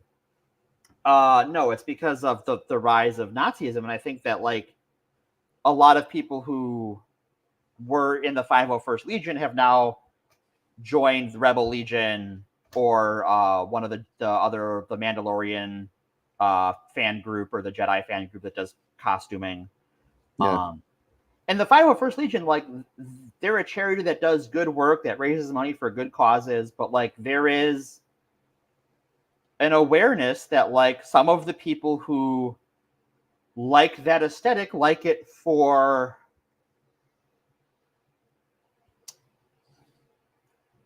the wrong reasons. Right. Yeah, that's what I was going to say. Like, I feel like, okay, Anakin Skywalker is a cool character from a writing perspective. So I totally get the appeal. But I do feel like it might be a red flag when somebody who stands Anakin as a role model or as like a great, as I don't know what theory was doing, but somebody who stands like the Imperial aesthetic side of the Star Wars fandom might have been missing the point right from the beginning. Yeah, like, I mean, it'd be one thing if they were, look, I love Anakin Skywalker. He's the best character. Like, my favorite moment is when he's redeemed at the end. You know, that'd be one thing. Right. Yeah. It's never that. it's always whenever he looks really emo and cool and, you know, has wet hair and shit. And like right before or after he fucking damn near chokes his wife to death. Well, she murders all the younglings. Yeah. And even in the monologue you played of Star Wars Theory from 2022, I saw one red flag that stuck out to me. There was a couple things, It's acceptable to rip apart a character. For first the words rip apart. Just right from the beginning, it's like maybe because I watched it a few times now editing it, but like when he says the unjust bullying, and it's like, wait, when is bullying just again? I mean, I guess I would argue that there is some bullying that is just, but I don't think that it's to just bully someone out of the blue. I think it's when you bully bullies that can be just. Yeah. I think this goes back to something I've mentioned on the show before, is that there has been a toxic element of Star Wars that predates Disney buying Lucasfilm. Oh, absolutely. There's been, and I'm gonna be talking about that. You know what? I'll go ahead and start working on it for my next Friday stream or Saturday rather, because I am doing my series now. If anybody caught the first part, I caught the last minute. Yeah, we covered some ground. I do want to point out or continue the point I was making briefly though about him saying it's acceptable to rip apart a character, but not the actor. No, it's not. No. It depends what he means by that. But he kind of also he quickly, like, if you notice, he does kind of slide into talking about the writer that wrote that character too. Yes, that was my point. The character was created by a real person with real feelings, and if your critique of the character and of the quote bad writing or whatever is that whoever came up with this is an idiot or woke or whatever insult you're trying to use, that is still bullying a creative person. It's ripping apart a character and calling the person who created them names or abusive names or whatever is not genuine media criticism. If you want my opinion, I think the problem starts when anybody thinks that the creator of some work, especially something with like Star Wars with as many fans as it has, like if you think that your opinion, your reaction to this thing is so fucking important that person needs to hear it, you're already off on a bad fucking, like deal with those feelings on your own, buddy. You know what I mean? Like, but yeah, it's this entitlement of like, not only is this not good enough for me, or it's different from what I expected or wanted, I've got to make sure that they know that I'm unhappy about it. And then not doing that with some kind of like civil fucking language or just like, hey man, I just really feel disappointed by this, something like that could honestly probably hurt the writer's feelings too, but I mean, at least it'd be saying it civilly. This is the digital age equivalent of people who before the internet would write 80 or 90 letters to the studio complaining about what their favorite character should have been wearing, and bring me the head of the writer who put them, or the costume designer who put them in the wrong costume, that kind of thing. That's these people now have platforms on YouTube. Now have a lot and the ability to make their hatred known publicly in a way they couldn't before, and to get the media attention and to find like-minded losers. The healthy thing to do when you don't like something about a thing is to grow the fuck up and move the fuck on. I mean, there are definitely things that you can do, like to process that. Like if you write about it, write about it for sure. It doesn't mean you have to send it to somebody. You could write some of course, fan fiction's a dirty word with a lot of fans. but you could write what you think should have been done with that character, or what you think should have been done instead of a character. There's any number of things that you. I mean, but at the end of the day, there's also just you're an adult, presumably. Go do something else. Like just Yeah. You know, like, and you. I mean, go ahead. Stories and characters are important to people. Mhm. Deeply so. It's Yeah. It's sort of like being religious in a way, or It being is. part of a deep, like a cultural tradition.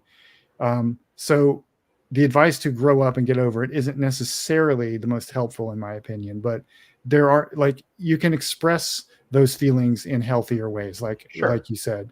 You know, you don't have to inflict it on the rest of the world. The person who made the creative choice you don't like does not need to hear from you personally. No. Especially because when you're talking about a production like this, one of my favorite examples in Star Wars goes back to, I think, 1999, 2000, with the release of the first New Jedi Order novel, Lecter Prime. The writer, R.A. Salvatore, had an editorial mandate to kill Chewbacca, and he got death threats for years after that, as the creator who wrote that.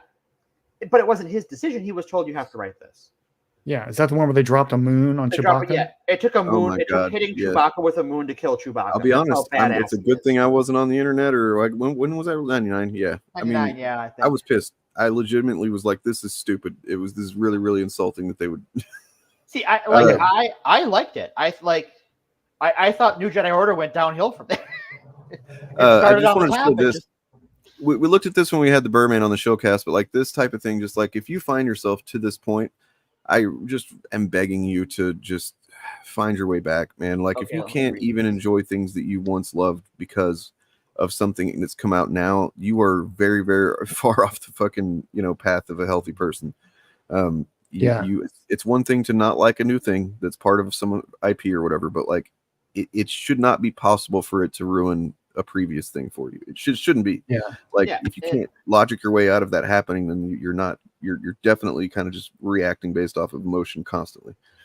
And Morgan pointing out that the creative mandate example that Salvatore was working under when he killed Chewbacca is important to remember, because that is the proper target. If you must have a target to critique publicly about creative decisions in a franchise, it's not the writer, the individual writer, it's not the actor, it's studios who are making these decisions for something other than love of the material. The answer is not to write angry screeds at them or threaten them or stuff. It's to organize against the economic model we live under that drags everything down to the lowest common denominator. And then to the point of like the aesthetic that we were talking about, I remembered I had this from recently too, so I just wanted to remind everybody what the logo of the Fandom Minutes was.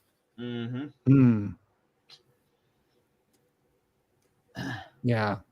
Another thing you can do is not watch. Like you want to hit them right away. You know what's going to hit them harder than your hate campaigns, than your Twitter screeds, your YouTube videos, your angry rants, you're attacking other content creators, is stop using your platform to promote their content. If you don't like, we're going to talk about it in a minute, Rings of Power. If you don't like Rings of Power, what you should do is stop talking about it. Is talk about something else, because that you keeping it in the algorithm will cause people to check it out. Cause their bean counters to look at the math and go, oh wow, our show is getting this many reactions on social media. I got one word for you: Morbius. I was. Yep. We memed a bad movie back into theaters. I was part of that, and I'm proud of it actually. Yeah. But it was a fun thing to do, and I knew that's what it was. Just a fun. Right. I didn't even see the movie. Still haven't seen the movie. No, but we all came together and went, "This is fucking dumb. This looks really bad." And they went, "Wow, everyone's talking about it. They must love it." But also, you know what we didn't do? We didn't fucking make videos like, Jared Leto. Actually, I did make a video. I did a live stream where we looked at how Jared Leto has got some really yikesy shit. He's kind of a yikesy guy. Yeah, he's not a great. But still, it wasn't like hateful fucking tirades. No, it was like a fucking like here's the sort of person Jared Leto is. Not look at how awful Jared Leto is. Slur, slur, slur.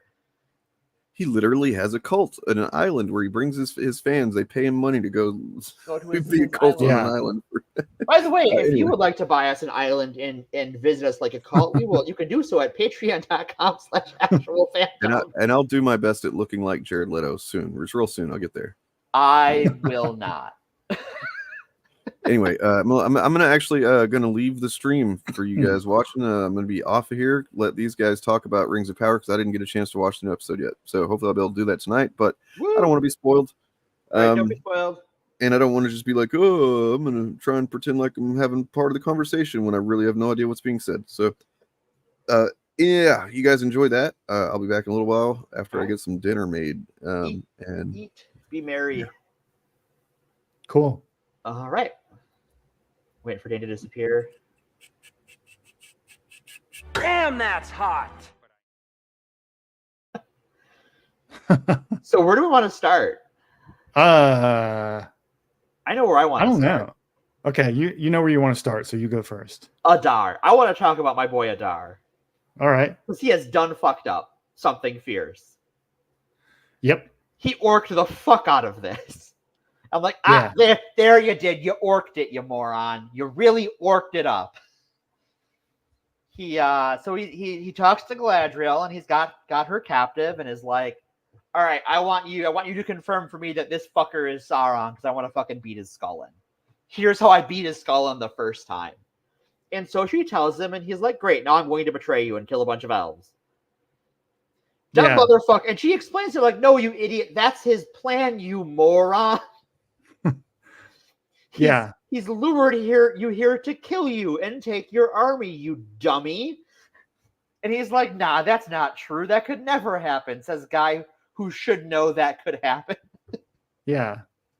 And it's a little, I find the writing around this a little too complicated, I think maybe is the right word. Because it's like, okay, this is not a complaint. This is just to notice the difference between the book, the source material, and the show. Yeah. The show created the character of Adar, who was a cool character. Yeah. And now they're trying to conform his storyline with what happens in the source material, which is where Sauron brings an army of orcs to Eregion to take the rings. Right. And they're trying to merge those two storylines into one thing. Right. And use like a literary fog of war effect. Like, well, Adar could have been there. We don't know for sure. It just felt a little clumsy to me. And also Galadriel in the conversation scene with him gave things away a little too easily, I thought. I think she's so like, because both of them are single-mindedly focused on stopping Sauron, right? Yeah. But the whole show, she has never once been subtle about what she wants. She's always direct. And it really contrasts where her way to get what she wants is to work together. She's always trying to coalition build, right?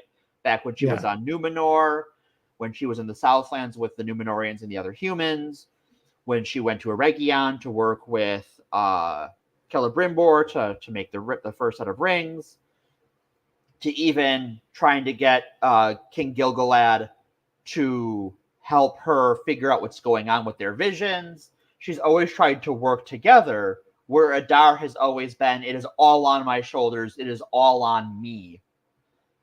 Yeah. And I will enforce my will on the world.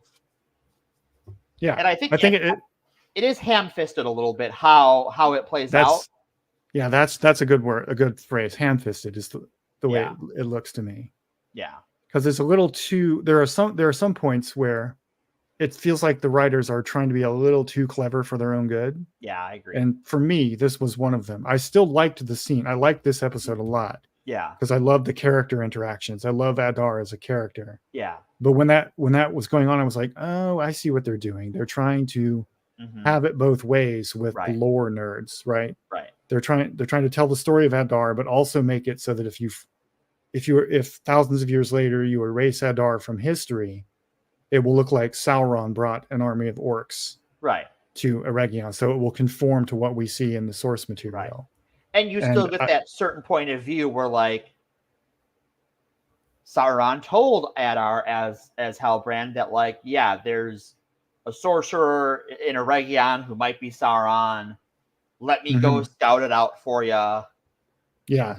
And so like, Sauron set that all up to cause that army of orcs to come to Eregion, but he didn't lead it. So, like, there's some, they're trying to be kind of cute with it, and I don't think it 100% works. I do like the character moments, even though they are a little ham-fisted. Yeah, because it's unclear to me exactly what Sauron's plan is, because in the source material, he influenced Celebrimbor to make the rings and then brought an army of orcs to Eregion to take the rings by force when Celebrimbor wouldn't give them up. Right. But now in this story, this version of the story, he's already there. He's in Eregion making the rings with Celebrimbor. Right. And apparently is, about to get what he wants.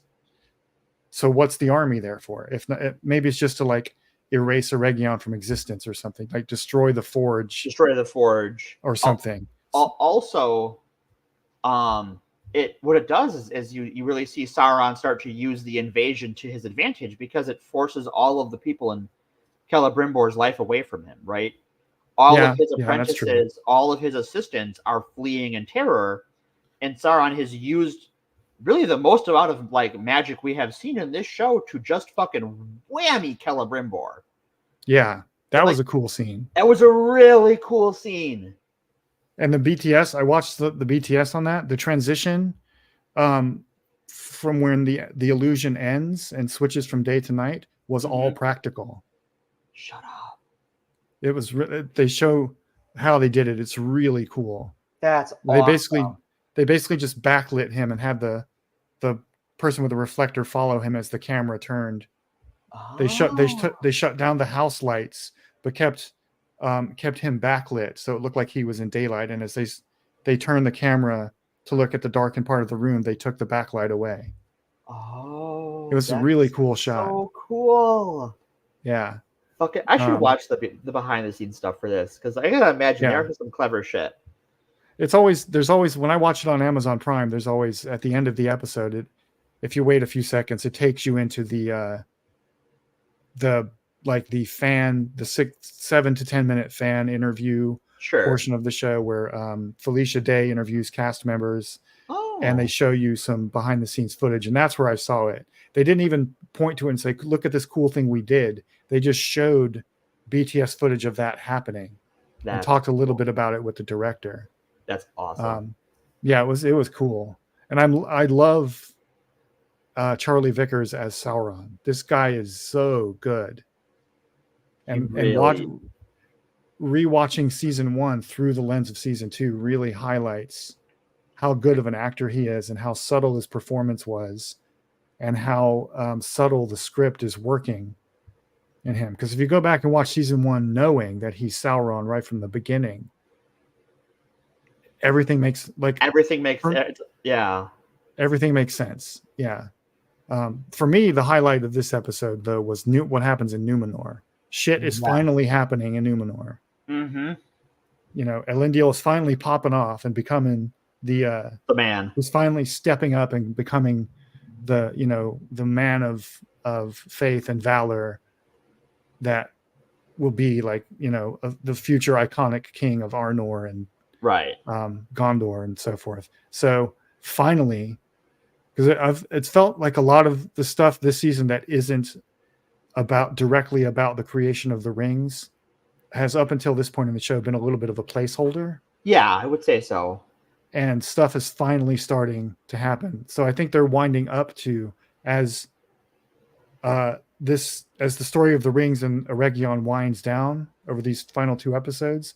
I think they're ramping up the next stage of the story, which will be Numenor. And the 3rd season will be focused on the fall of Numenor and how Sauron brings that about. Right. it definitely went. It was not the way I thought they were going to go with it, because I thought that he was going to be exiled. That's what we talked about last week. And I thought they were going to like his daughter was going to argue that he be exiled instead of killed. I like where it went. I thought it was cool. Yeah. I think what they're going to do is set up. They're going to do the forced marriage thing now. Oh yeah. Except it won't be a forced marriage. It'll be a marriage of political convenience. Because what they're going to set up, I think, is that Numenorean society is more or less evenly split between the faithful and the king's men. Right. So Ar-Pharazôn and Muriel will marry to unify the country, quote unquote. Right. Which won't help anything. No. But I think that's another one where they're trying to maneuver their storyline into conformity with the source material. Right. So that they can still say, oh, look, when scholars in Middle-earth look back on this time period thousands of years later, they can see that Pharazôn married his cousin Muriel. Right. And this led to the downfall of Numenor. Right. So the details can be forgotten, but the important turning points are remembered. Right. I like that. I also got guys touching the pet rock. Why do people try I'm sorry, Pharazôn, like, motherfucker, this pet rock has done nothing but cause the downfall of your cousin and your uncle. Like, what the fuck are you doing playing with this pet rock? Yeah, in the source material, the Palantiri there were 7 of them. Yeah. I think there were I forget the exact number. I think it was 7 were in Numenor at this time and were brought to Middle-earth by Elendil. Right. And that's how one winds up in Saruman's. Yeah, Saruman's possession. So in theory, there should be like 6 more or 7 more. However, I think there were 7 on Numenor and there's 1 that was missing. So, but in theory, there are at least 6 other pet rocks in Numenor at the time this story is taking place. And I wonder if they're just focusing on one just because I think the rest of them they feel it would be too complicated to focus on right now. I don't know. Yeah, I guess you only need the one, right? Like, I think for to advance the plot, you don't need the other ones. Yeah. Like, at some point, we'll probably see another one. But they were a big part of how they basically were mass communication devices for the Numenorians who went on to found Arnor and Gondor and Rohan and so forth. So it's interesting that they're only focusing on one to me. On one of them, yeah. That's what fans remember from the movies. Right. I think so. Because, part of it is, why are they all getting these different visions? That's not, if I remember correctly, how they work until Sauron starts fucking with them, which is why... I think that what Pharazôn saw at the end of this episode, he got a flash of Halbrand. Yeah. I think we're supposed to read that as Sauron already has a Palantir of his own. Oh, that would make sense. And he is already manipulating events in Numenor. Yeah, that would make sense. But yeah, just anytime a fantasy show has a gem or a crystal that is a plot device, I call it a pet rock. Yeah. Because it's a pet rock. They touch it, they talk to it, they say nice things to it, it gets them in trouble. It's a pet rock. Yeah, that's valid. Just like Isildur is a horse girl. He is a horse girl. From a long line of horse girls. And we haven't seen him. A long line of horse girls. Yeah, and we haven't seen him. No. For a few episodes. He's been absent for a couple episodes now. Yeah. And I was hoping that they would at least get him. At some point, I think he's going to have to return to Numenor. Maybe they'll save it for the end of the season or something. But yeah, I guess he doesn't have to. For the story. But I was hoping that he would at least, by the end of the season, be back in contact, or word will have been sent to Numenor that Isildur is alive somehow. Maybe they're saving that up. But that whole storyline after the fridging of Bronwyn seems to have become just let's move these characters around until we figure out what to do Right. with them. We are keeping these characters in a motion, but that motion is a circle. Yeah, because I know that it's obvious that Arondir is going to be fighting in a Region, so they'll probably give him a lot of cool action scenes. Yeah. But Isildur seems like, what happened? Where did he go? Where did he go? Yeah, and he's an important clue we'll need for later. Yeah. And this is why they need more episodes, I think, because they've got such a large cast of characters.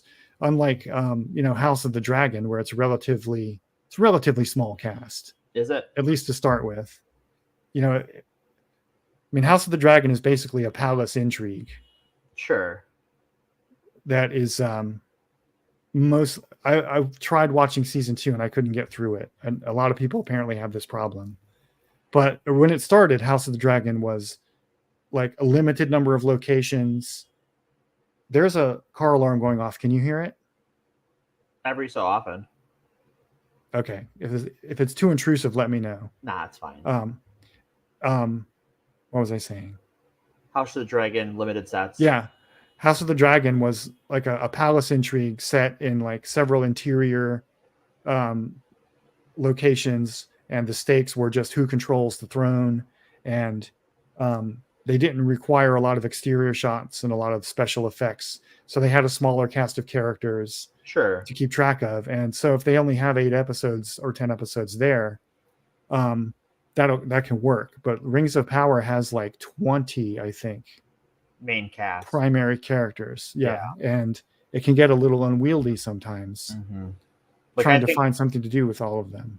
I think our stuff with the Stranger and the Harfoots, we got like 2 minutes of it, and it was just like Tom removing himself from the story, dropping the Stranger off at that desiccated grove.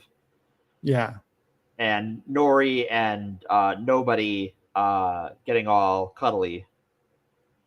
Poppy and Nobody, yeah. Yeah, and so that leaves Nori with nothing to do, really. Yeah. So it's another character who's just kind of hanging out until something happens. Right. Like she was talking to the leader a little bit, but that was just like, what do we do? I don't fucking know. Like they both reached the conclusion of like, should we go somewhere because these humans kind of suck? Maybe not. Like we've lived here forever. We like holes in the ground. Big fans of that. Yeah, they're still doing world building with the Harfoot. Now there's a helicopter flying over it. Do you hear the helicopter? No, I don't. No, okay. I continue to think the Harfoot portion of this story is my least favorite. Yeah. It's the one I wish they would hurry up and get along with something, because I like all of those characters a lot, and I like the performances a lot, and I want to see them do things that I know they're capable of. Right. I think they've dragged out the Stranger storyline a little bit too long. Like I think that the reveal of his name should have been in this episode. I kind of thought it was going to be, and I thought we were going to just be nonstop Siege of Eregion. Yeah. Which I guess, like, especially because, like, where are we going to get a break in the action going forward? Because every so often in these, especially when you're doing a 2-parter of nothing but combat, you need somewhere to breathe. And, like, I feel like the Numenor story is kind of on hold while that marriage gets set up, that's where they're going. And then the Hobbit Stranger story is kind of going in circles. And all of our elves are convening in Orktopia for the throwdown. Yeah, I wouldn't say the Stranger story is going in circles. It's running in place more is what I thought would be doing. Because they set up that the Dark Wizard, whoever that is, was going to come and personally deal with the Stranger and Tom Bombadil. And that hasn't paid off yet. No, and Tom is just like Audi. He's like, all right, here's a bunch of sticks. Figure it out, kid. And then he fucks off. I feel like we haven't seen the last of him in this season. I hope not, because the out was kind of weak. Yeah. How are we doing? Dane's back. We have to shut up now. Oh, Dane's back. Shit. It was just... Well, I mean, look, there's... I forgot to say before I left that... Welcome to the FAP. Nancy used to do that for me. Handsy Nancy, I called her. The Rick roll. The Rick of roll. The FAPcast. The Reagan roll. The Reagan roll. I thought about just dropping that in the middle of you guys talking instead of like giving you warning first, but I was like, that'd be kind of rude. Thank you for giving us a maybe. warning. I really appreciated it. Well, I'll say in general, without spoilers, I think, since Dane is here, that one thing this episode did for me, I think, was highlight once again how much attention the writing staff is paying to the themes of Tolkien, because Elendil, his whole story is about faith. Yeah. About living a life of faith and a life of loyalty and honor. That and we got a huge moment for that. Yeah. And I'm waiting to see what the Chuds say to complain about it. I'd like to give I guess you'd call it a criticism of the show. Sure. I feel at arm's length from the characters generally. Like, I don't feel like I have, like, even if you can tell me that and show me in the text where something is exactly how this character is supposed to be, and I will believe that. But nonetheless, I don't feel like I really connect with almost any of them.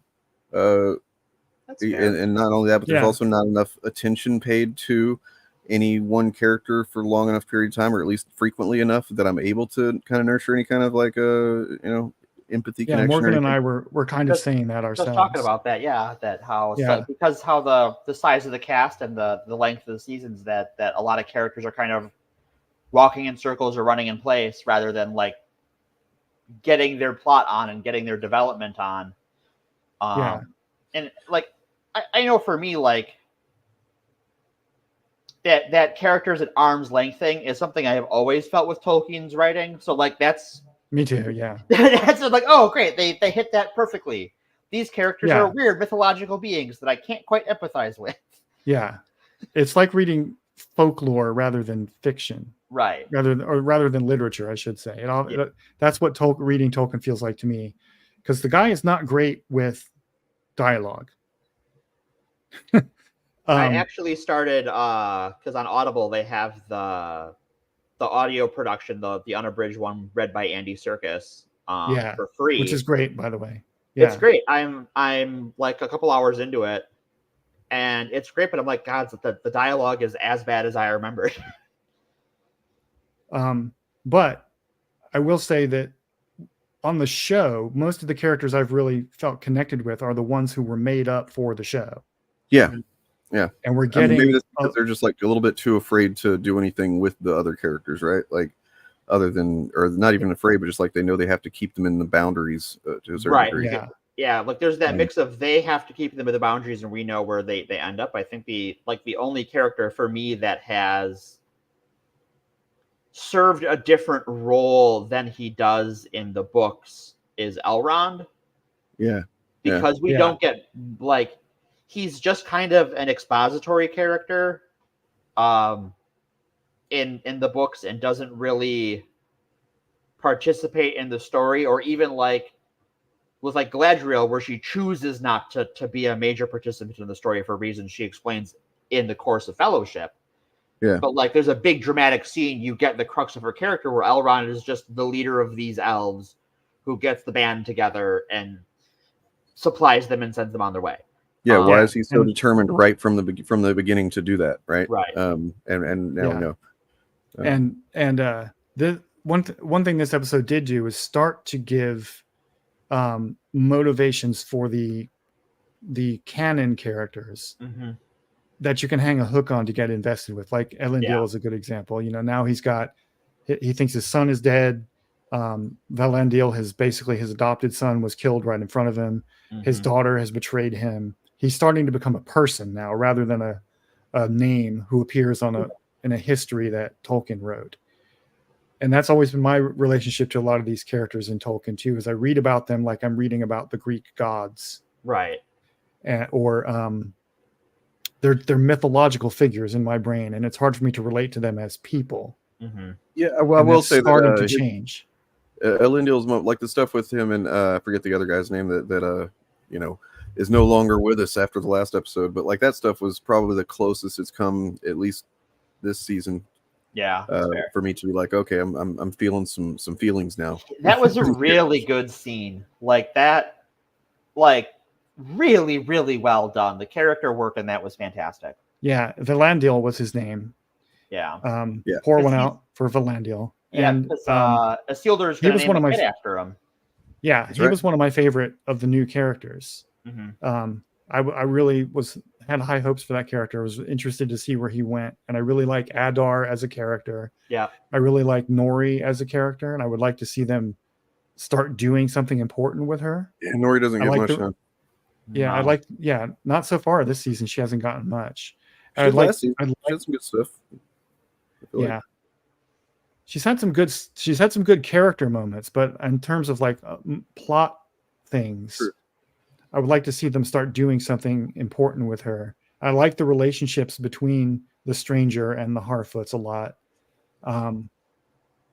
But like I said, all of the human moments for me most of them, not all of them, are coming from the characters who were not from the canon, but were invented for the show, because I didn't have any associations with them connected to them that I was bringing with me from lifetime of Tolkien fandom. Right. They're blank It's hard for me to relate to Galadriel because I've always seen Galadriel in my brain as like Tolkien's version of the Virgin Mary, right? Basically, or a Greek goddess of some kind. And When that was what was most interesting in the first season to me, was just kind of learning what young Galadriel was like, and how brash and traumatized she was and everything, and like seeing that play out was probably the most compelling thing in the first season of. I agree. And I think but because we're kind of past that now, and like we're not. Yeah, it's just a little. Yeah, I think a lot of the fan outrage. That's like a lot of the Chud propaganda. It's effective. The effectiveness of it is built around the reaction I was just describing of like, this character for most people isn't really a character. She's an icon. Right. And turning her into a character in the first season and giving her flaws. She had flaws. She had flaws in Tolkien's work too, but people relate to her like they do to an icon, and turning her into a person with flaws that make her somewhat unlikable kind of just broke it doesn't make any to me it seems like this is why I think that it's a disingenuous reaction nonetheless. It's not just she's different, but like if you understand that this is thousands of years prior to anything that of her, then why are you not able to kind of just extrapolate from there that she might have been a different kind of person back then? Elf person. Because gods don't change. Because I think that especially when you're talking about like the high elves, because I believe she's one of the high elves, right? Because she's that old. She's Noldor, yeah. So like they are effectively immortal ancient beings that I think we are in Lord of the Rings kind of expected to sort of be the same forever. Now I think that's just an expectation from how Tolkien writes rather than something he explicitly says about the elves, because we also do see elves change their mind in Tolkien's work and develop as characters. I think it's specifically from the fact that most people who have engaged with Tolkien's work have only read The Hobbit and The Lord of the Rings. So that's And the way the elves are portrayed in those stories is not told from the elven perspective. It's told from the perspective of characters who hold these beings in awe. Right. Whereas if you read the Silmarillion, which is basically written, it's elven from the elven point of view, where elves are just people to each other. Right. So they have battles, they murder each other, they have jealousy, they have all these other human flaws that we recognize. And we don't see any of that in Peter Jackson's movies, and we don't see any of that in or we don't see much of it in the books. So that's just more cultural baggage people have from that experience of most of them not having read the rest of the Legendarium. Right. So they're adopting the Hobbit's view of elves and the Hobbit's view of Galadriel as this ethereal earth goddess figure. Whereas if you tell the story from her point of view, which is what the first season of Rings of Power did, she's just a person. Right. and all the elves that she knows are just dudes and girls, because they deal with each other every day. Right. Especially when we get, I think one of the things like with the Third Age elves is because they've been around so long, they are a lot more cagey in how they act because they know they have seen how like the domino of their consequences and actions and reactions over lifespans of the other people of Middle Earth, that like it causes them to create that stereotype because they're just like, I can give you an answer, but I have to be careful about how I do it because it will change what you are doing in ways you can't understand because I'm that fucking old. Yeah. And so that like, but when they're dealing with it with each other in this age where like their civilization is a different place, they're as a people a different people, they haven't developed that cultural norm yet in the same way. Yeah, and in the Third Age, when the Lord of the Rings takes place, most of the elves have left. Yeah, they fucked up and gone to the west. Mhm. And so the ones who are left are extremely powerful, extremely old, and extremely influential and extremely wise when compared to hobbits, or even to like Aragorn. All of those characters are basically children to the elves, right? And the elves treat them like children, and those characters look up to them as mentors and parent type figures and rulers and advisors, rather than as just people you hang out with. But in the Second Age, when the show is set, again, like Dane said, thousands and thousands of years before the events of the Lord of the Rings, there's way more elves in Middle Earth. And so people are going to be used to dealing with them differently and seeing them as complex and flawed characters. People within the universe, I mean, not necessarily in the audience. Right. And even then, like, and the show does a little bit of touching on this, but like the difference between the men of Middle Earth and the men of Numenor is even different because Numenorians live a lot longer. Yeah, they haven't really touched on that. Higher edge, like there's a little tension we get between the two when they first start interacting towards the end of season 1, but they don't really go in depth on it. That like there is a difference there between the two in terms of culture and outlook. Yeah. Yeah, in the books, the Numenorians are like 8 feet tall, and they all live like 300 years or something. Right. And that they haven't brought that into the show, and I don't think they should. I don't think so either. At least at this point. If they had started with it, that would be fine, but not now. Because even like when we get to the Third Age, like Aragorn is, I think, over 100 years old when we meet him, or nearly 100 years old. He's in his 90s. I forget which. He is old. Yeah. And according to the elves, that is a child. And they talk to him as such. Well, I could be wrong, but I think that elves, if they are not killed, will just basically live forever. Yeah. Yeah. They never die. Well, they will fade, which is they will fade. They will go to the west, but they will not die until that happens. Yeah, but book spoilers and potential show spoilers too. That's why the Numenorians end up hating them, because they're as long lived as the Numenorians are, they're still not immortal. Right, and they can't go to the Undying Lands. They can see them, they know where they are, but they can't go there. Yeah, and so that's part of the underlying resentment the Numenorians feel for the elves in season 1. That was kind of hinted at, like in the "they took our jarbs" speech. Right.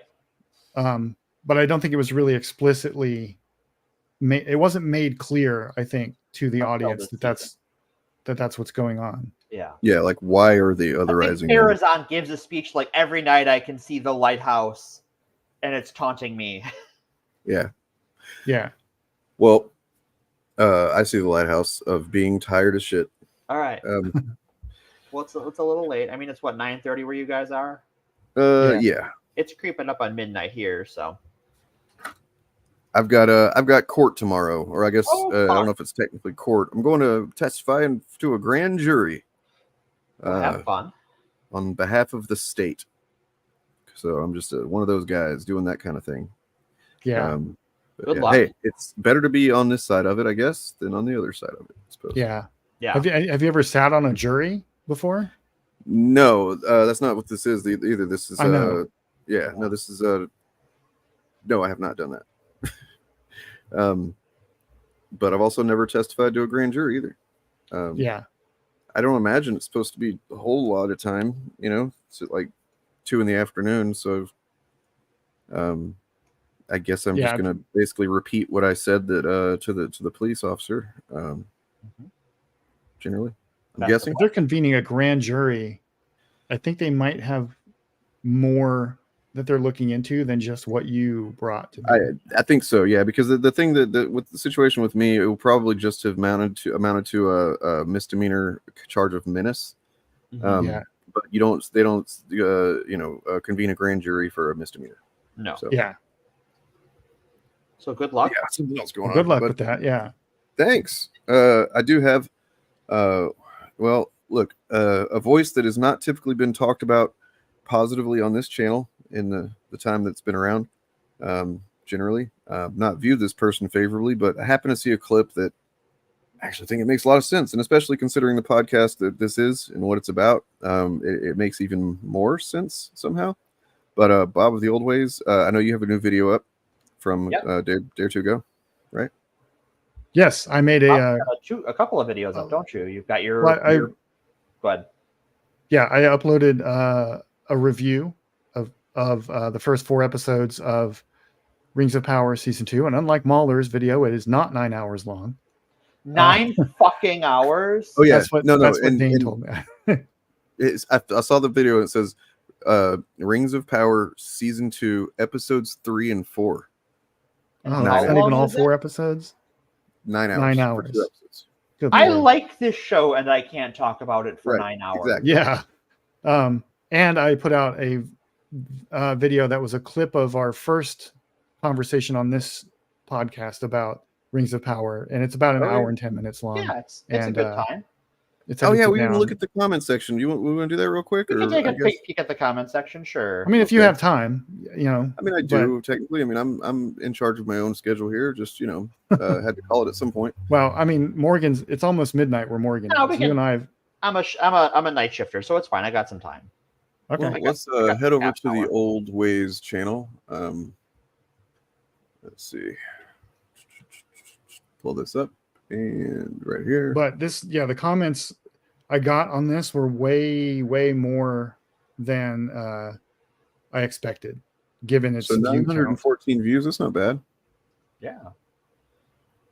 Yeah, I average about like 700 to 1,000 views per video. So, but the comment to views ratio is pretty significant on this one. And there's some quality grammar in here. Most of them are molding pretty hard. Yeah. And you'll see as you go through that, like on a lot of the negative comments, I liked them and just commented and said, hey, thanks for engaging with this video and boosting it in the algorithm.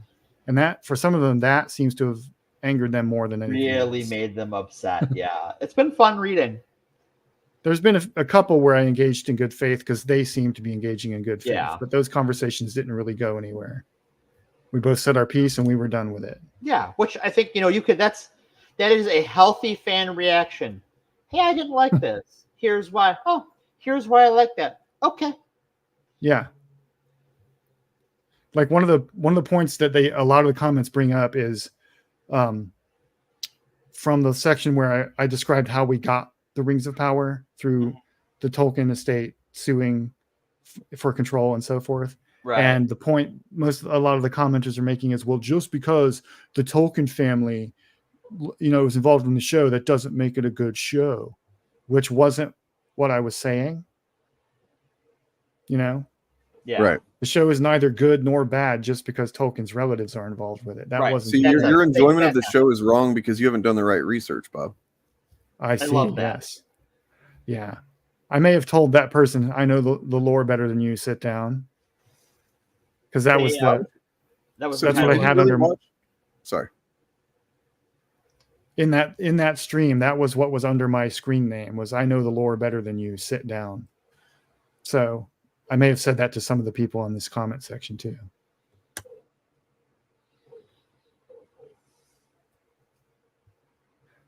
Upset with the and for full disclosure, I have deleted several bigoted comments from this. Yeah. I just immediately deleted them and didn't bother to engage in any way or screenshot them. Any creative things they had to say, or just the usual shit? Like they're just still the empty-headed nonsense? Well, it mostly was transphobic stuff about you. Oh, right, sure. Body shaming stuff about you because you were the only one on camera. Yeah. Somebody went and watched some of my older videos and said, "Oh, I'm not surprised you look exactly like I thought you would." And I was like, "Okay, thanks for engaging with the video and boosting it." Sure. Right. And there was like a couple of I've had a couple of comments turn up on other videos, like the one I wrote about race.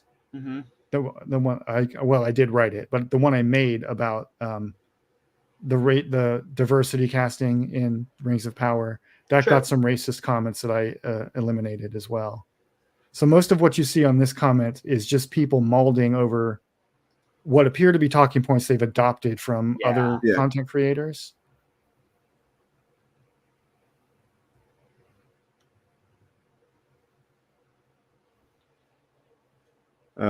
You know, and then this type of comment is interesting, where they're like, "Oh, white knighting a Bezos product of all things." It's like, well, I mean, look, you being irrationally against something for being a Bezos product doesn't make you any more reasonable than what you were claiming I am. You know, we are. We pretty clearly go like, yeah, Jeff Bezos is a scumbag and Amazon's a shitty company. That's independent of the quality of this show. Yeah, and we've also made substantive criticisms of the writing of this show in every single episode we've talked about, including the one we just finished discussing when Dane was at dinner. So it's not like we're like shilling. Blind fan. Yeah, we're not shilling for the show or anything. Yep.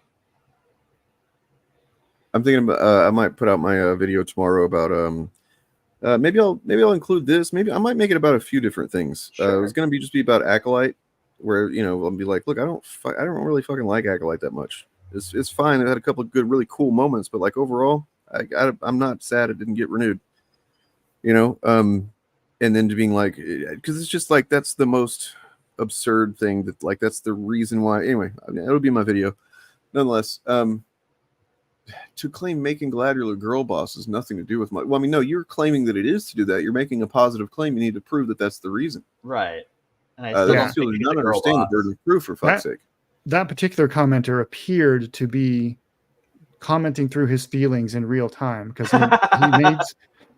he makes several comments on the channel, on the video, and he makes them in the order that those subjects appear in the conversation that we had. That's adorable. But in it, he says a couple of things in this one. He like tries to call me out, saying that I need to prove. Go ahead. I just love that these assumptions of what's his name, Celeborn, is that how you say it? Her husband or whatever, that like that just because he's not there that they're not married, or that's not how that works. It demonstrates they haven't watched the show because they mentioned that she was married and he's missing. Right. Yeah. They're setting that up for something later. I'm assuming that does not go against anything that's in canon. No. That because it did not give, there's nothing written about that time period about them being together, right? There's some, but again, this is a situation where Tolkien obsessively retconned his own lore right up to the final month of his life. So there are multiple versions of where Celeborn and Galadriel were during the Siege of Eregion, for instance. Okay, so the show just picked ones that they wanted to emphasize. And it's an adaptation. So like does she have any fucking sexual tension with Anatar in this episode? Of course, no. No, that she hasn't been in the same room with Anatar. That's what I thought, but I mean, he mentioned both of them. Whole season. Yeah. And so the show is just, my point with this guy that I think I raised a couple times is the show is just taking one version of what Tolkien wrote and leaning into it for their own narrative purposes, for their adaptation. You're missing a hate comment there, Bob. What? In that thread. It might be a new one. What do we got? Let's see. Well, the one that says, I love how you look exactly like what I imagined is one where I just said, hey, thanks for engaging and boosting this video in the algorithm. We're BreadTuber? Wow. That's cool. When did that happen? BreadTube is dead. Yeah, I thought that wasn't a thing anymore. Yeah, I don't know, man. A lot of feelings. A lot of feelings.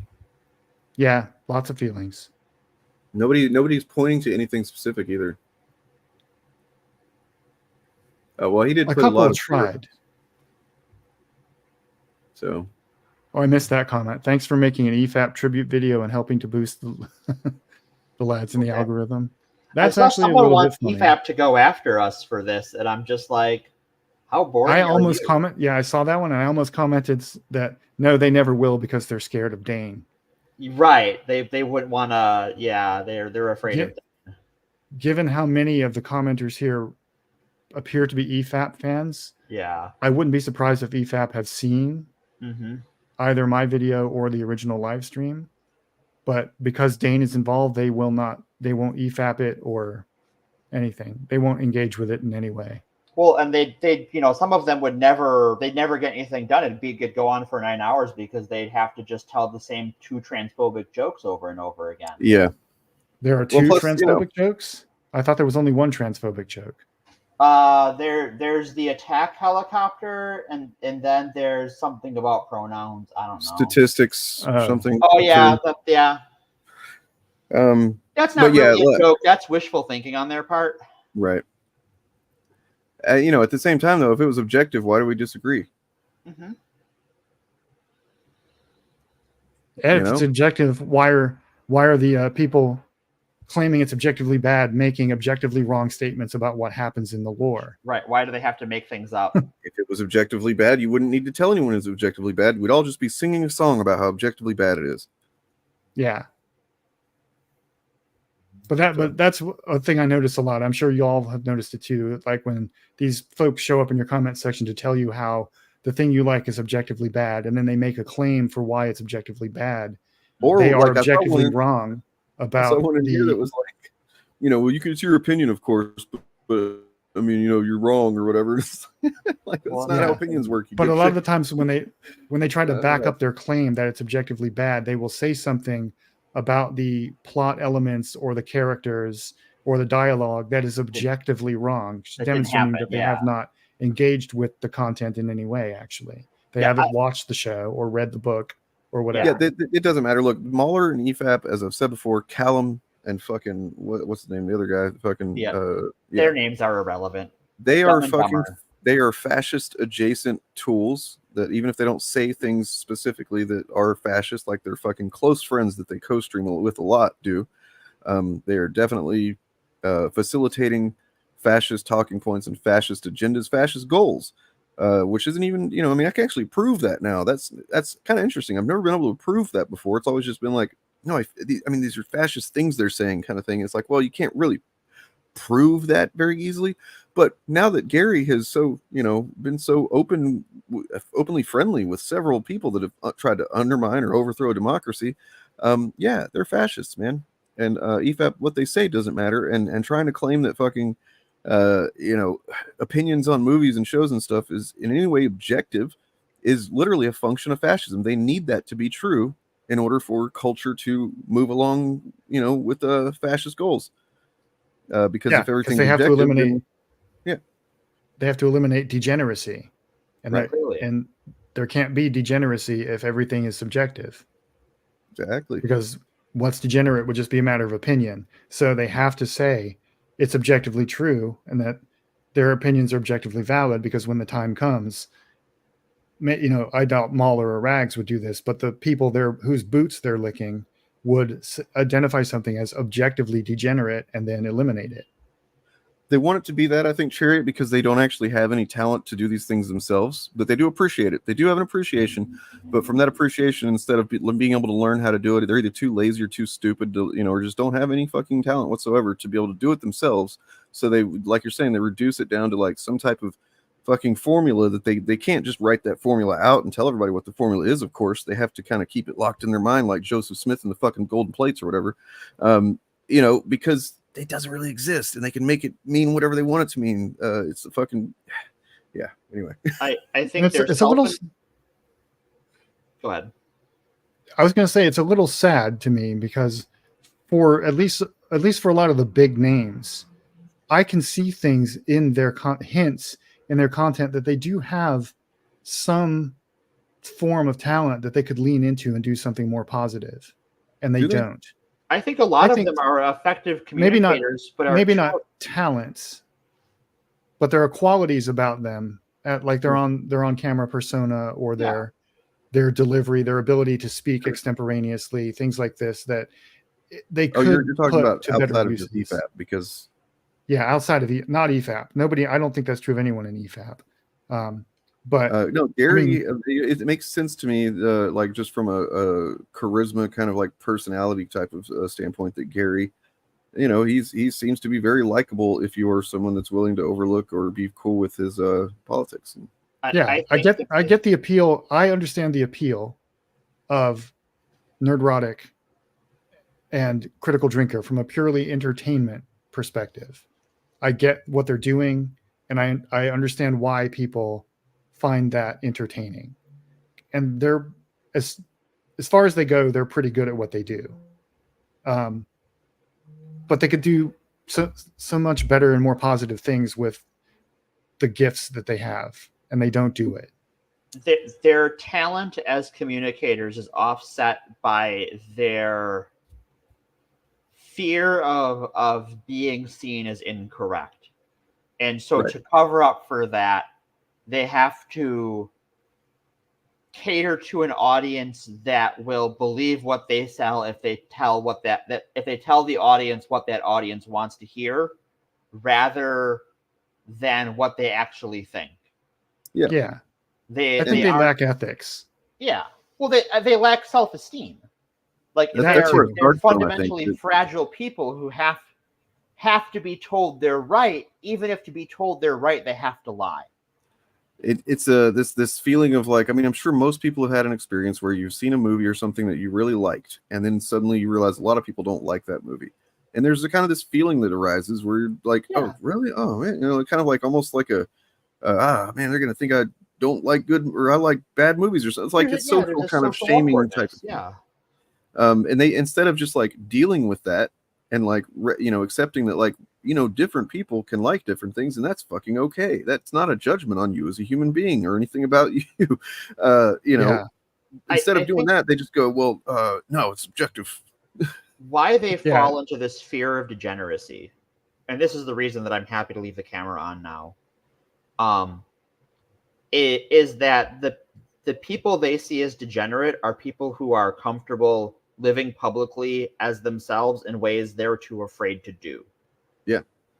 And that's why they have to treat people as degenerate, because those people have more courage than they do, despite their success, right? I'll never have the platform any of these gremlins do, but I also don't want it. So whatever. And then you're not the one that is literally afraid to have your face on camera and like will get upset that people are showing photos that you've uploaded years ago. I mean, I did before, but after the first time it happened and it was upsetting and uncomfortable. Band-Aids ripped off at that point. Like I worked through it and I went, well, now it's happened. They can't.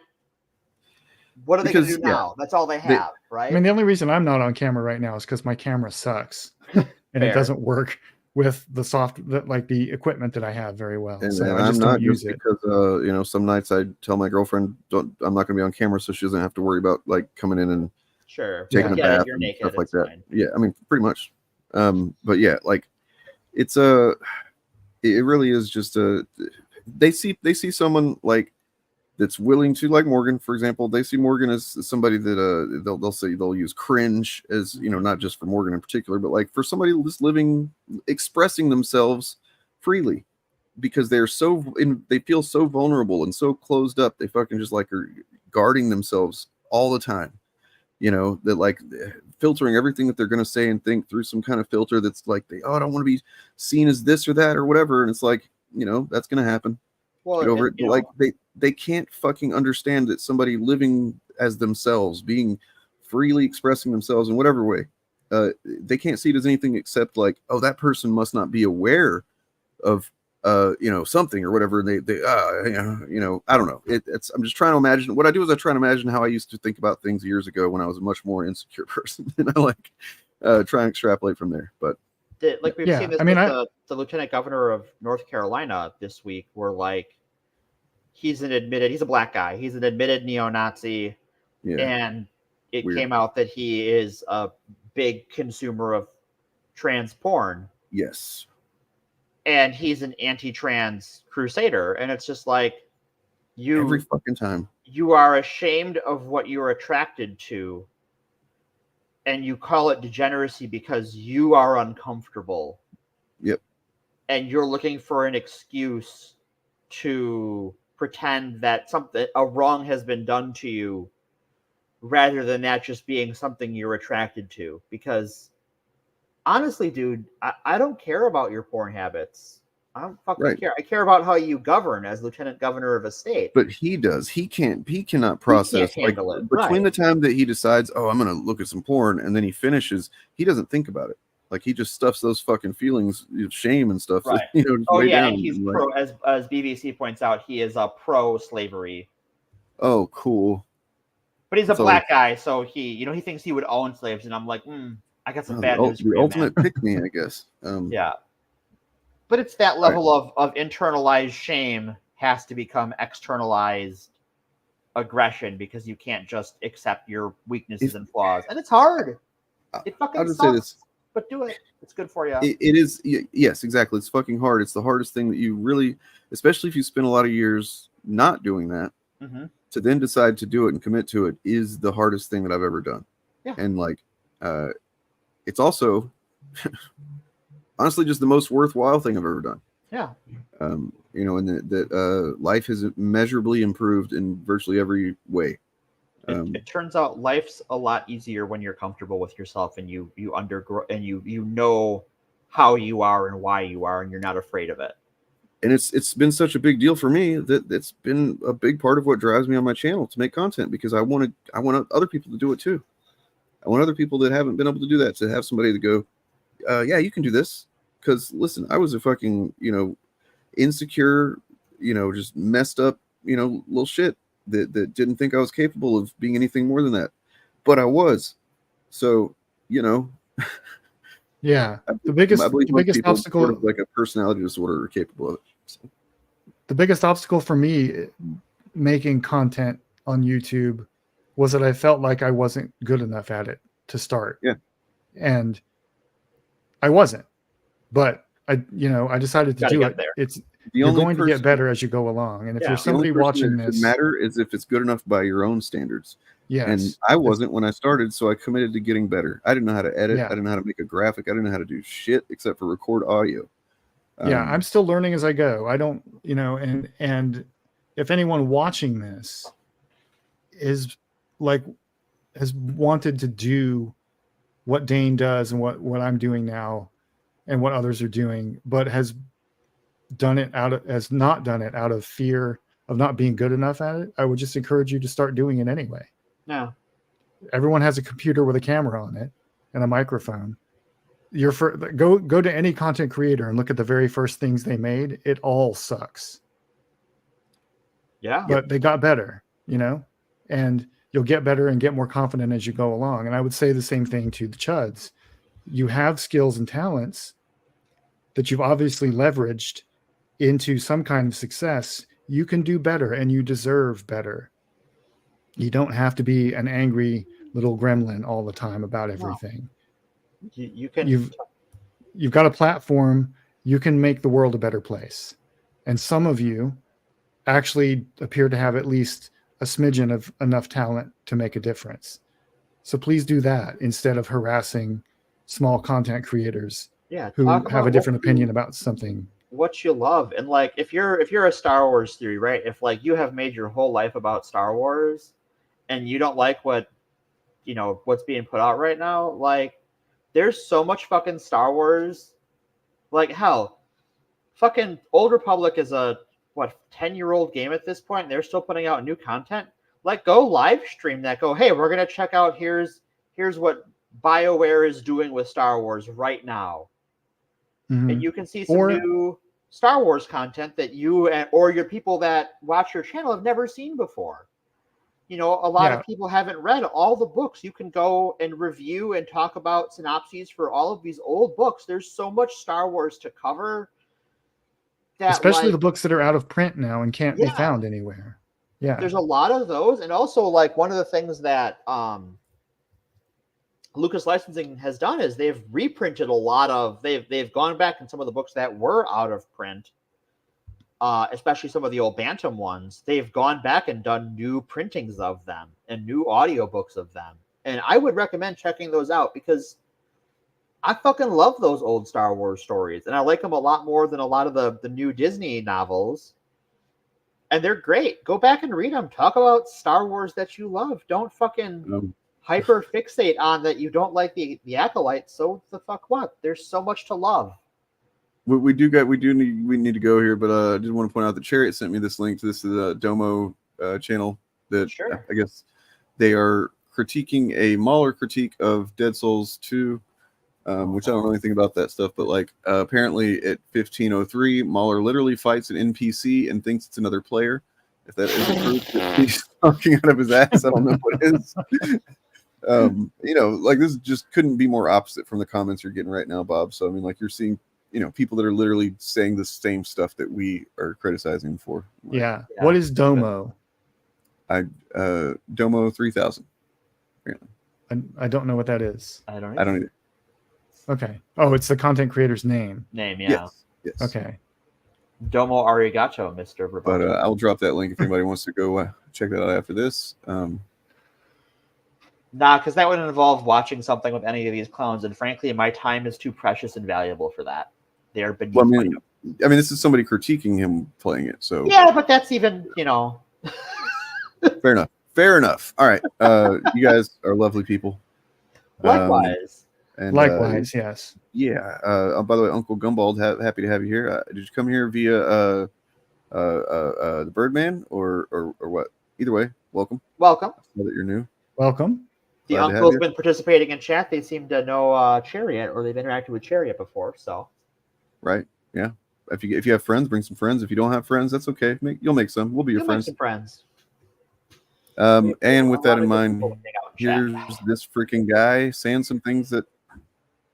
Sorry, what? No, go ahead. Somebody talking? No. Oh. Just you. All right.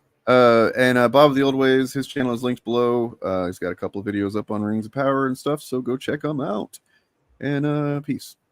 Right now, I think one of the most important things in America, and I think for the world, is that we all kind of get back on the same page factually about stuff that's actually happened. So I think supporting Harris is important for a few key reasons, and I think the first one is that right now the Conservative Party in the United States is completely and totally divorced from any type of factual reality.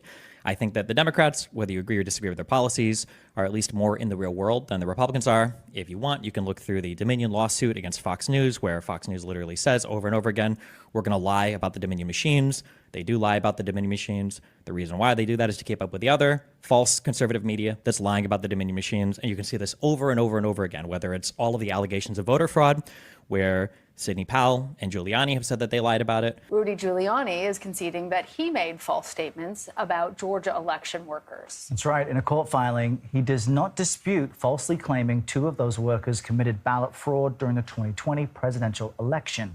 Whether it's Trump pushing voter fraud claims that he has been told over and over again are not true.